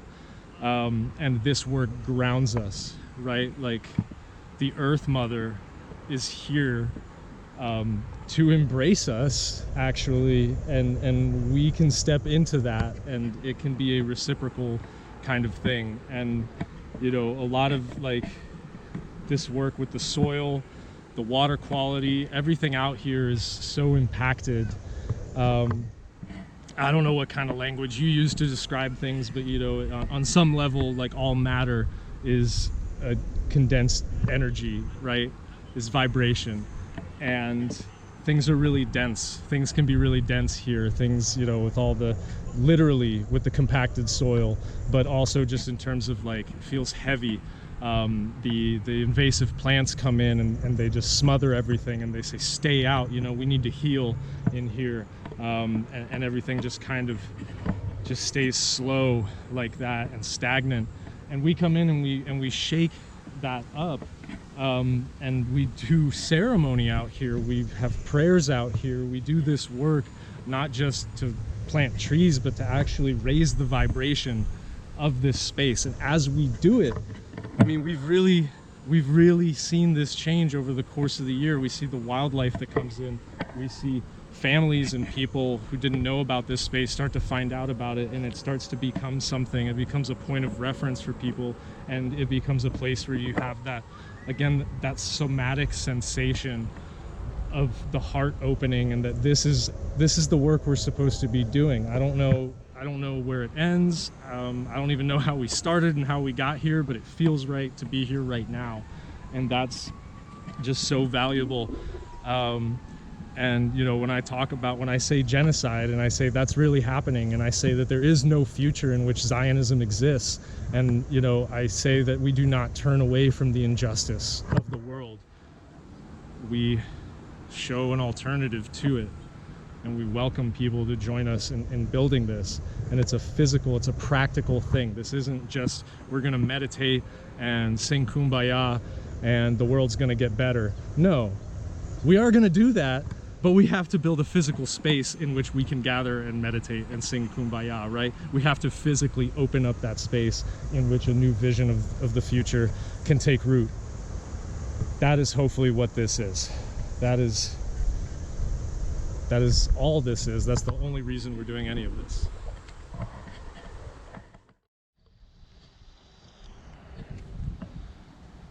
Well, now it's early December. We got a little bit of snow, very pretty. Did not get as much done in November as I really wanted to. Pluto did finally station in Aquarius, so shout out to my astrology heads out there. But you know, we got planting done, and then the weather changed a little bit, and I just ran out of energy and hid inside. So you know, if you like me have any anxiety about not getting as much work done, especially this time of year, or just not having the energy or anything like that, I'm here to tell you, don't be so hard on yourself. I've taken a lot of days off, struggling with ADHD and just the general state of the world and stuff, but I'm always really happy to come back out here. One neat thing with the snow, you know, we can kind of see who's around using the space, and I'm seeing a lot of deer sign actually hopping over some of these logs, so that's pretty interesting to me that they're kind of pronking over. Cool just to see the tracks. But I'm out here today because we got one of our arborists is going to bring us some more logs, so I want to make sure they dump it in the right spot. That's probably all I'm going to do out here today, but we're going to try to finish strong. Got still more trees to get in the ground, pretty much until the ground's frozen solid. We'll keep planting in here. Yeah, we're getting to the end of the video, which is pretty amazing. I'm not going to say I'm not going to be relieved to be done with this. Let me walk this way so I'm not so backlit. Yeah, there's a million things out here that we didn't do, didn't get the chance to do, didn't get the time to do, didn't have the resources to do. You know, we didn't do any grafting, we didn't do any compost teas, we didn't really do very much in the way of soil amendments in general, which, you know, some people are going to say, why on earth are you planting all these trees into this terrible soil? Your situation may be different. Here on this public land, we can't really remediate 3 acres of compacted urban fill. I mean, we could, but it would take years, right? And there's no governmental body in the city here that would have that kind of patience with us. So we have to kind of do a lot of things out of order or at the same time, suboptimally, just according to the money that we have. And that's exactly how your project is going to go as well. So again, don't beat yourself up if the big permaculture textbook says soil remediation is the most important thing before you get started. You know, just getting started is the most important thing. So keep that in mind. And you know, we'll be here for years to come, continuing to work on this soil over time. There's no quick fixes to anything in ecology. So the only way to fix this soil, to create the best growing conditions for these trees, is over time. And I hope over time we'll have an opportunity to do grafting and compost teas and make biochar. I mean, all that stuff's really easy, and this is a great space to do it in. So maybe we'll think about that when I'm not editing together a giant video. You know, in the year ahead, maybe we'll do a bunch of short little videos in the food forest. You guys would probably prefer that to watching me for hours. So yeah, as we try to get to the end of this thing, thank you for watching this long. Share this video to anyone that you think is gonna get something out of it, would appreciate this perspective. I think this is pretty unique, what we've filmed here, so I hope it's of value. leave some comments, get in touch with us. I want to know what you found useful in this video and what was a waste of time, because if it's a waste of time, I'm not going to film any of it anymore, and whatever you thought was useful, we will spend more time on. So yeah, for now, just enjoying the nice stillness out here. All right, we got a cool one today. Dr. Brian Storrs and some of his team are out here from the state government. Dr. Storrs is the basin coordinator for the Licking River watershed.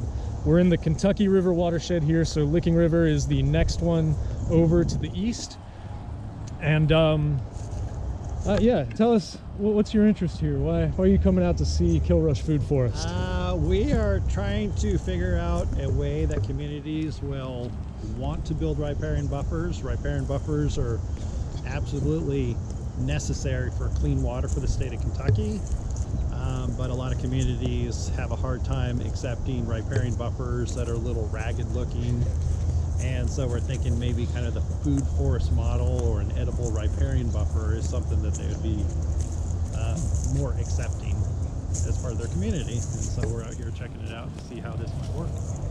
Yeah, so pretty amazing to get more and more interest, and I think long term that's going to be the greatest value to come out of this place as an example for other communities. Philosophically, I think I want to say I'm also wrestling with the obligation piece, right? Because I think you're not supposed to pursue your calling if it feels like an obligation, right? Like that's a sign that you're going in the wrong direction. And right now I'm feeling a little bit of an obligation. There's more and more eyes on this place. There's, you know, potentially a lot of good that could come out of this project being a success.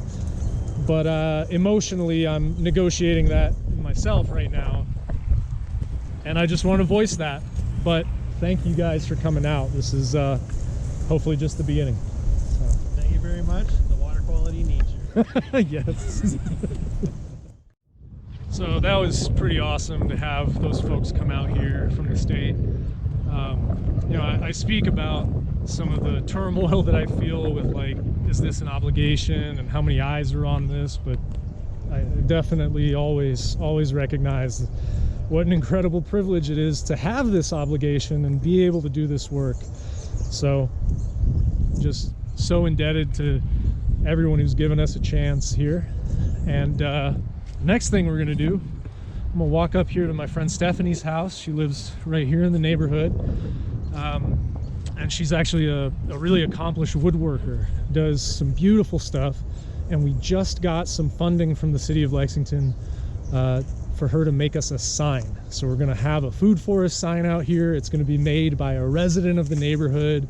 It's gonna be made out of cedar. It's beautiful. I can't wait to show you. So let's see what she's up to. All right, we're in Stephanie's wood shop now. Hi, Stephanie. Hey, everybody. Appreciate your work. Come out and helped in the food forest a few times. And now she's gonna build a sign for us. You can kind of see the render here. It's gonna be really cool in English and Spanish. And you're making it out of cedar, right? Cedar, yes, Western cedar. Beautiful. So yeah, super cool that we can have a neighbor build the sign for the food forest. Don't know if we're going to get it in the ground before the end of December.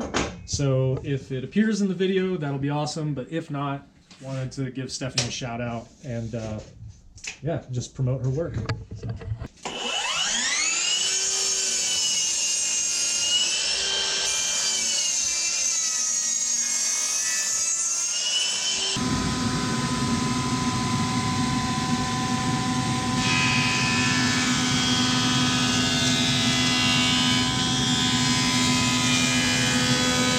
So what is this machine that you're using here? This is a jointer. It is going to give me my first flat edge on the board so that I can glue them up. That way we can join this wood to make the larger sign. Awesome. Thank you, Stephanie.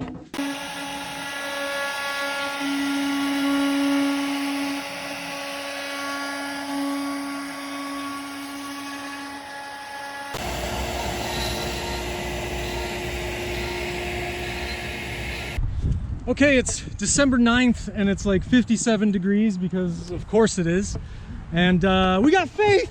Faith is back!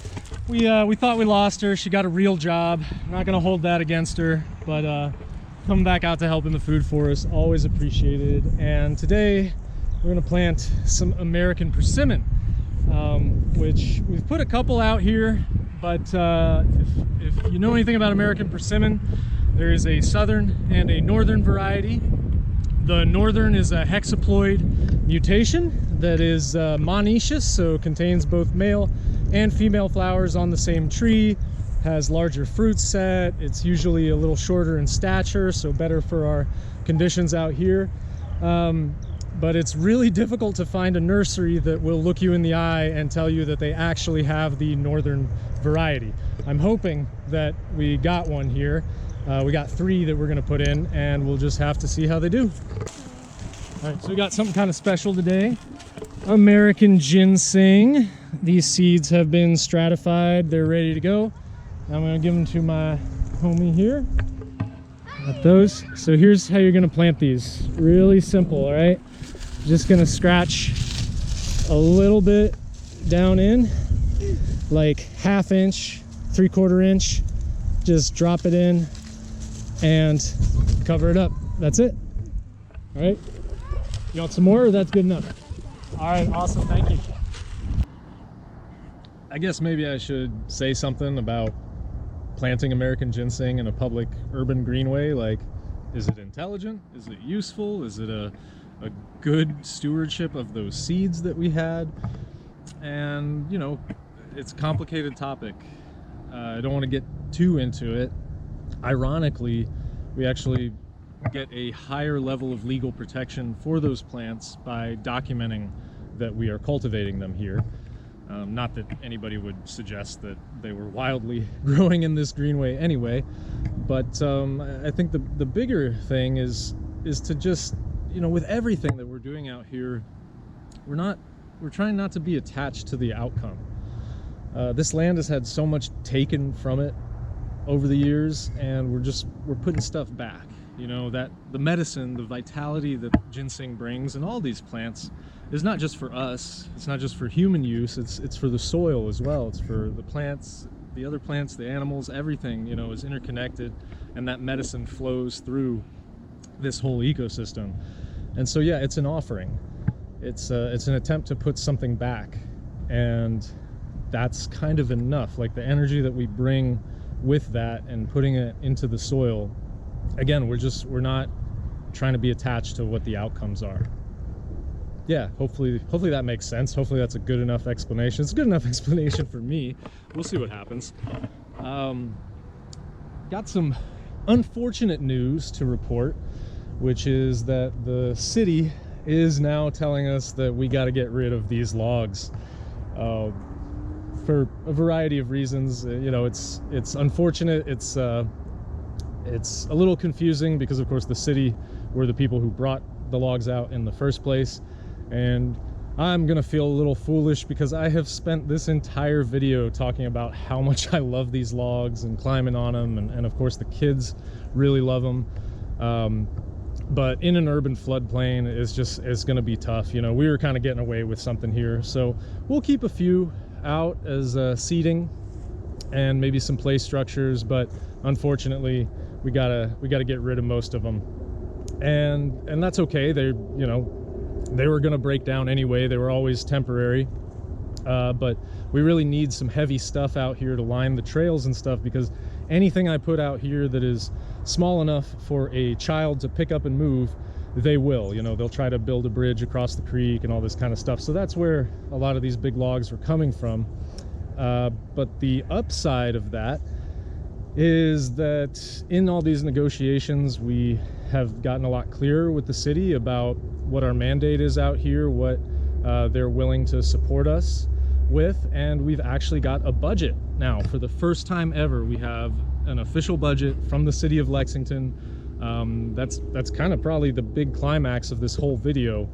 is that we've just been working this whole time under various grants and volunteering, and we've gotten to the point now where enough people have seen this, enough people believe that it's real, can see the value of it, and a couple city council members came out here and saw it and said, yeah, wow, we should support this. So that's amazing. And in the course of those negotiations, we're going to be able to produce some updated planning documents to kind of codify what we have out here so that people can't mess with it later. And one of the things we're going to do is figure out what size large rocks, boulders and such we could put out here. And that's going to be prohibitively expensive, but by virtue of getting it down on paper, we can then go looking for that money later because it's been approved. So that'll be exciting. Probably we're not going to get to that in this video, but in the future, if you come out here and you're like, where are all the logs? That's where the logs went. And hopefully we can get a bunch of big rocks out here, because as much as I love logs, big rocks are pretty cool too. And I think that's it for now. I'm gonna get to planting. I got quite a few things. The one that I want to call out is this guy here, Apios americana. Look at that, that's American groundnut. So you can see these edible tubers, nitrogen fixing, super cool legume. We haven't had any out here yet, so that's exciting. We're also going to put some seed out here, partridge pea, Illinois bundle flower, just trying to get more native nitrogen fixers out here. I think some of these groundnut, well, I'll show you here in a second.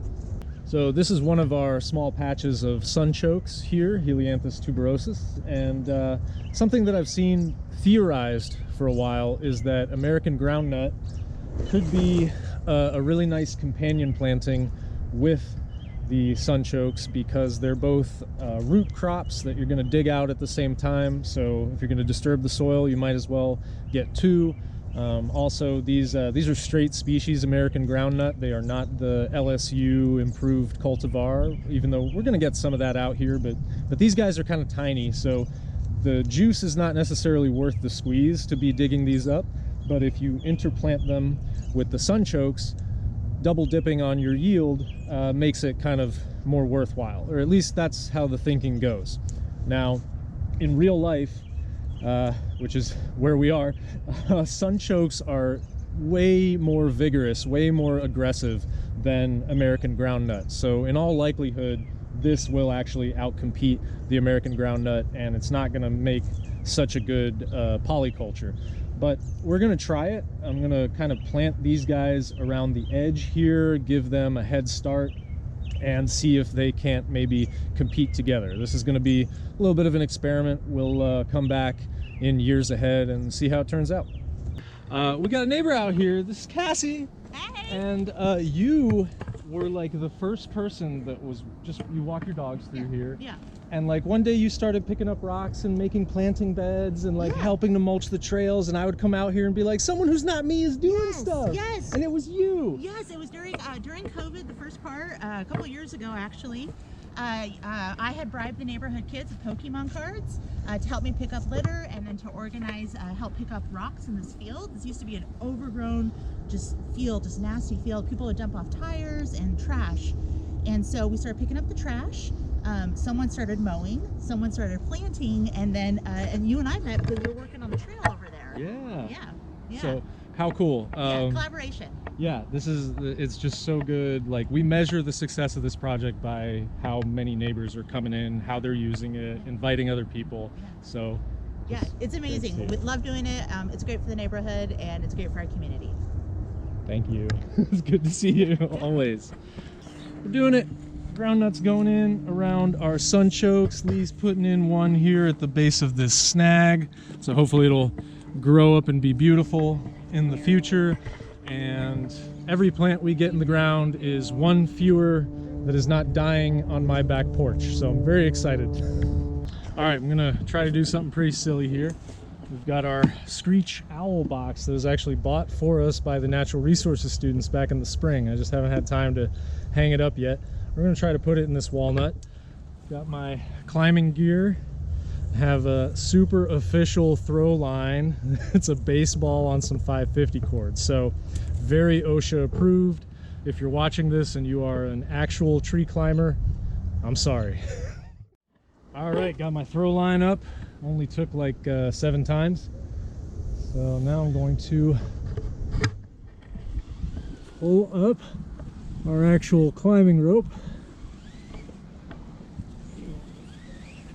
And the reason I'm doing this today is because we got other people on site, so that when I inevitably fall out of this tree, there'll be someone here to call the ambulance.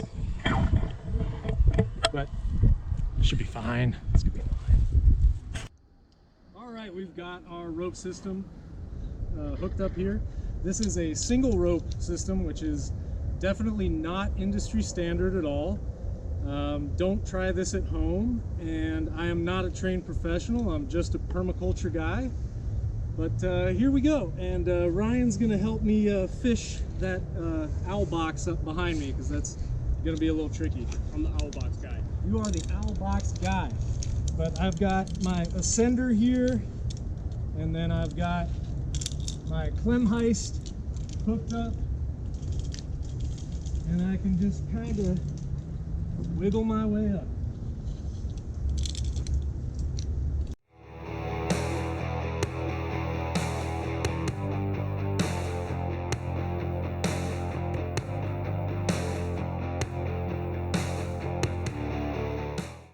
This takes amazing core strength, by the way. It's not as easy as it looks.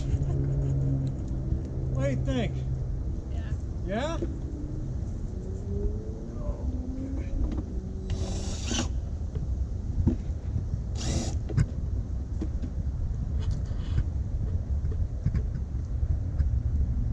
Just like that, we will hopefully have a little more control for our rodents and rabbits and everybody else that's up there.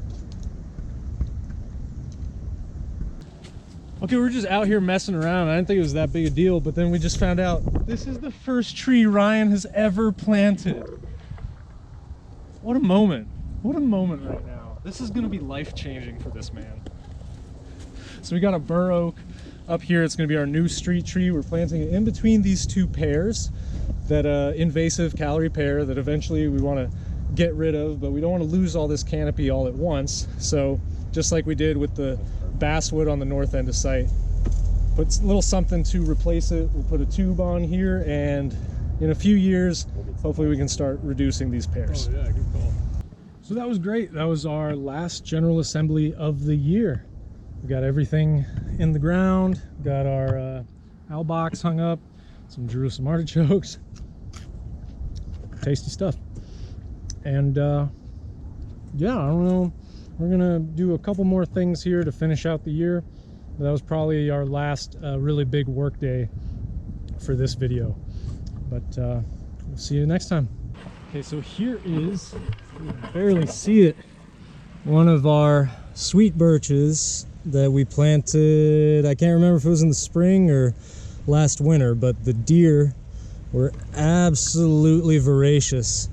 This guy's still alive, you can tell by the buds. So I'm just gonna come in here and real simple like clip it to what we hope will be a central leader in the future, and I'm gonna stick a tree tube on it. So, you know, lesson learned, sweet birch needs tree protection out here. I didn't think they would be so quick to eat stuff with wintergreen in the bark, but or in the vascularity of it, but apparently they do. So, lesson learned. Well, it got cold finally.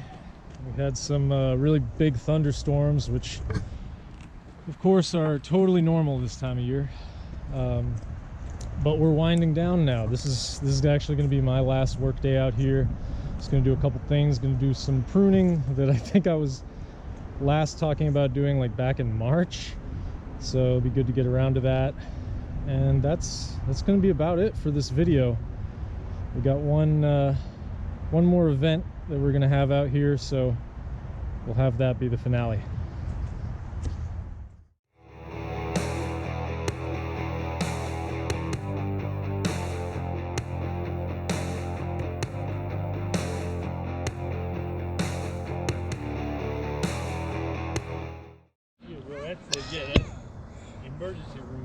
Exactly.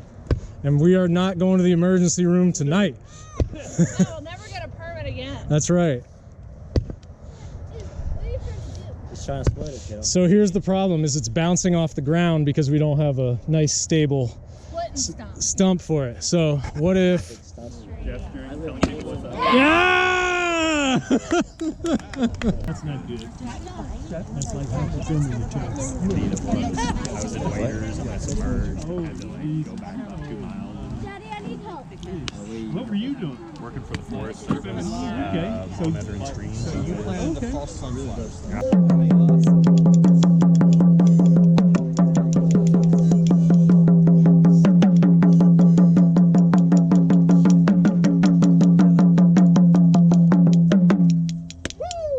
Welcome everybody. Thank you so much for being here.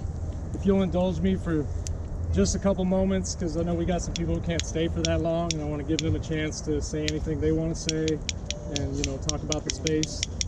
I just, you know, it's solstice, and there's a lot of symbolism to that.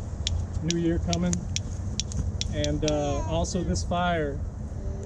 This fire right now, everything is burning down right now.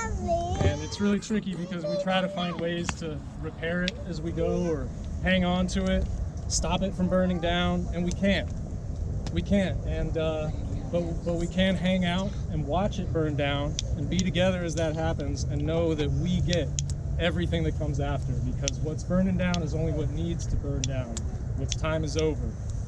So what I'd like to invite you to do is, Abagunde here has our camera, and she's going to pass it around here in a minute. And if you would just like to say something, we've been recording a video all year, everything we've done. This is the big finale. This is the last thing we're going to do out here this year. So if you've helped in the food forest, anything like that, you know, I'd love to, if you want to appear in the video, it'd just be great to get your thoughts, what this means to you, what you'd like to see in the future, anything. Before we do that, I want to introduce everyone to Queen Mother Oshinike here. Thank you for coming out. Most of you probably know that I'm the founder of Geomancer, the owner of the company, whatever. But you should know that she's the boss. And it all goes through her. Greetings, everyone. This is such an absolute honor. This is my very first time being in this and on this sacred land at night. I wish it wasn't so cold, because I would probably lay down on this sacred ground. This is a holy, divine, sacred space. And what I want to encourage all of us to do before we leave, you can do it individually, it doesn't have to be in any formal way. And my spiritual daughter brought this up a little while ago, is this sacred fire is about transmutation, is about bringing us into higher consciousness, bringing us into ascension, bringing us into the light of who we are, all of who we are. And so being able to recognize these logs, these branches carrying this fire as a reflection of us, you, me, we, and either speak into the fire out loud or quietly what it is that you are choosing, desiring to manifest during this amazing time and night as we begin to extend the light, what it is that, what light we want to manifest and bring into the world starting now. So I just want to encourage you all, and thank you, Naki, for hanging in there no matter what. Ashe. Just kind of echo and build on what's already been said. The transformative power of this sacred space. And one of the important things to realize is it's a sacred space because we agree it's a sacred space, right? It's just like not an arbitrary plot of land. We come out and we, you know, we begin to elevate when we feel the energy. No, we make it a sacred space by the work that we do, by the energy that we hold, by persisting, by acknowledging the transformative, life-giving energy, this intense fire that's burning from the debris that has to burn down. That's a transformative energy that's emerging because we're getting rid of what no longer serves us. On this winter solstice, that is completely appropriate. So please take advantage of the opportunity to speak into the fire, acknowledge and utilize that transformative energy so that we who make this a sacred space can continue to bring good energy to this space and more into the future. So it's my 2 cents, and I appreciate the time. Thank you.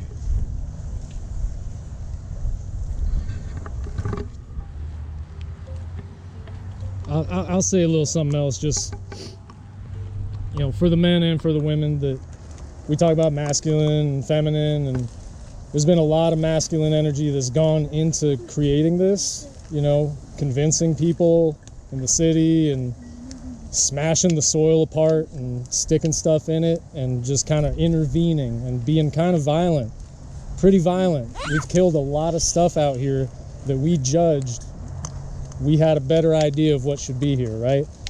And time will tell if that was a mistake or not. But in this process, we've opened up this space, you know, and now I think it's really important for some of that masculine energy to step back so that the nurturing feminine can move in. And Queen Mother, what is it that you say about the men? The men guard the door while the women work the magic. So hopefully everyone, men and women, because we all carry feminine energy as well as masculine, sees this as a place where magic can be worked, and know that you will be guarded when you come here. I promise you that.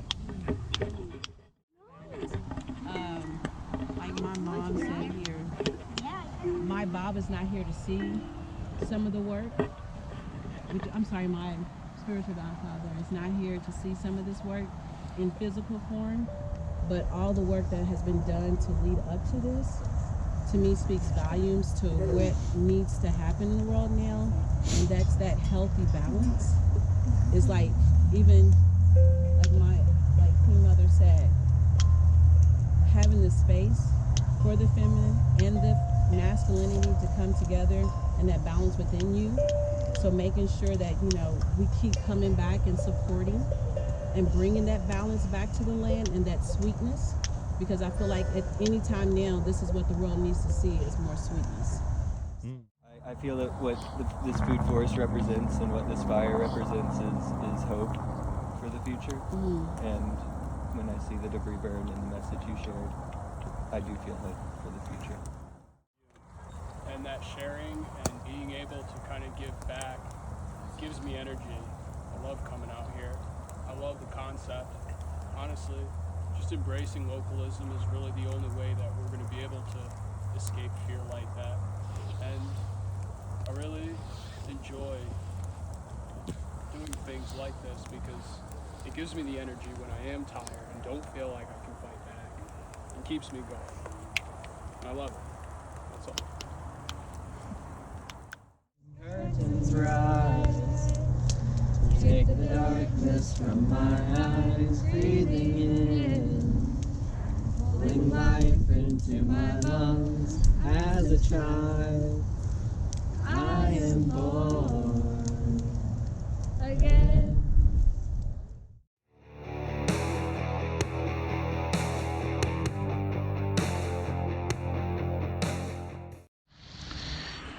You can see, looking across the creek there, some derelict camp with a lot of trash and stuff, and that right there, I think that's a giant stuffed unicorn. I don't know. We might be able to use that. Maybe I should go over there and get it. Urban permaculture.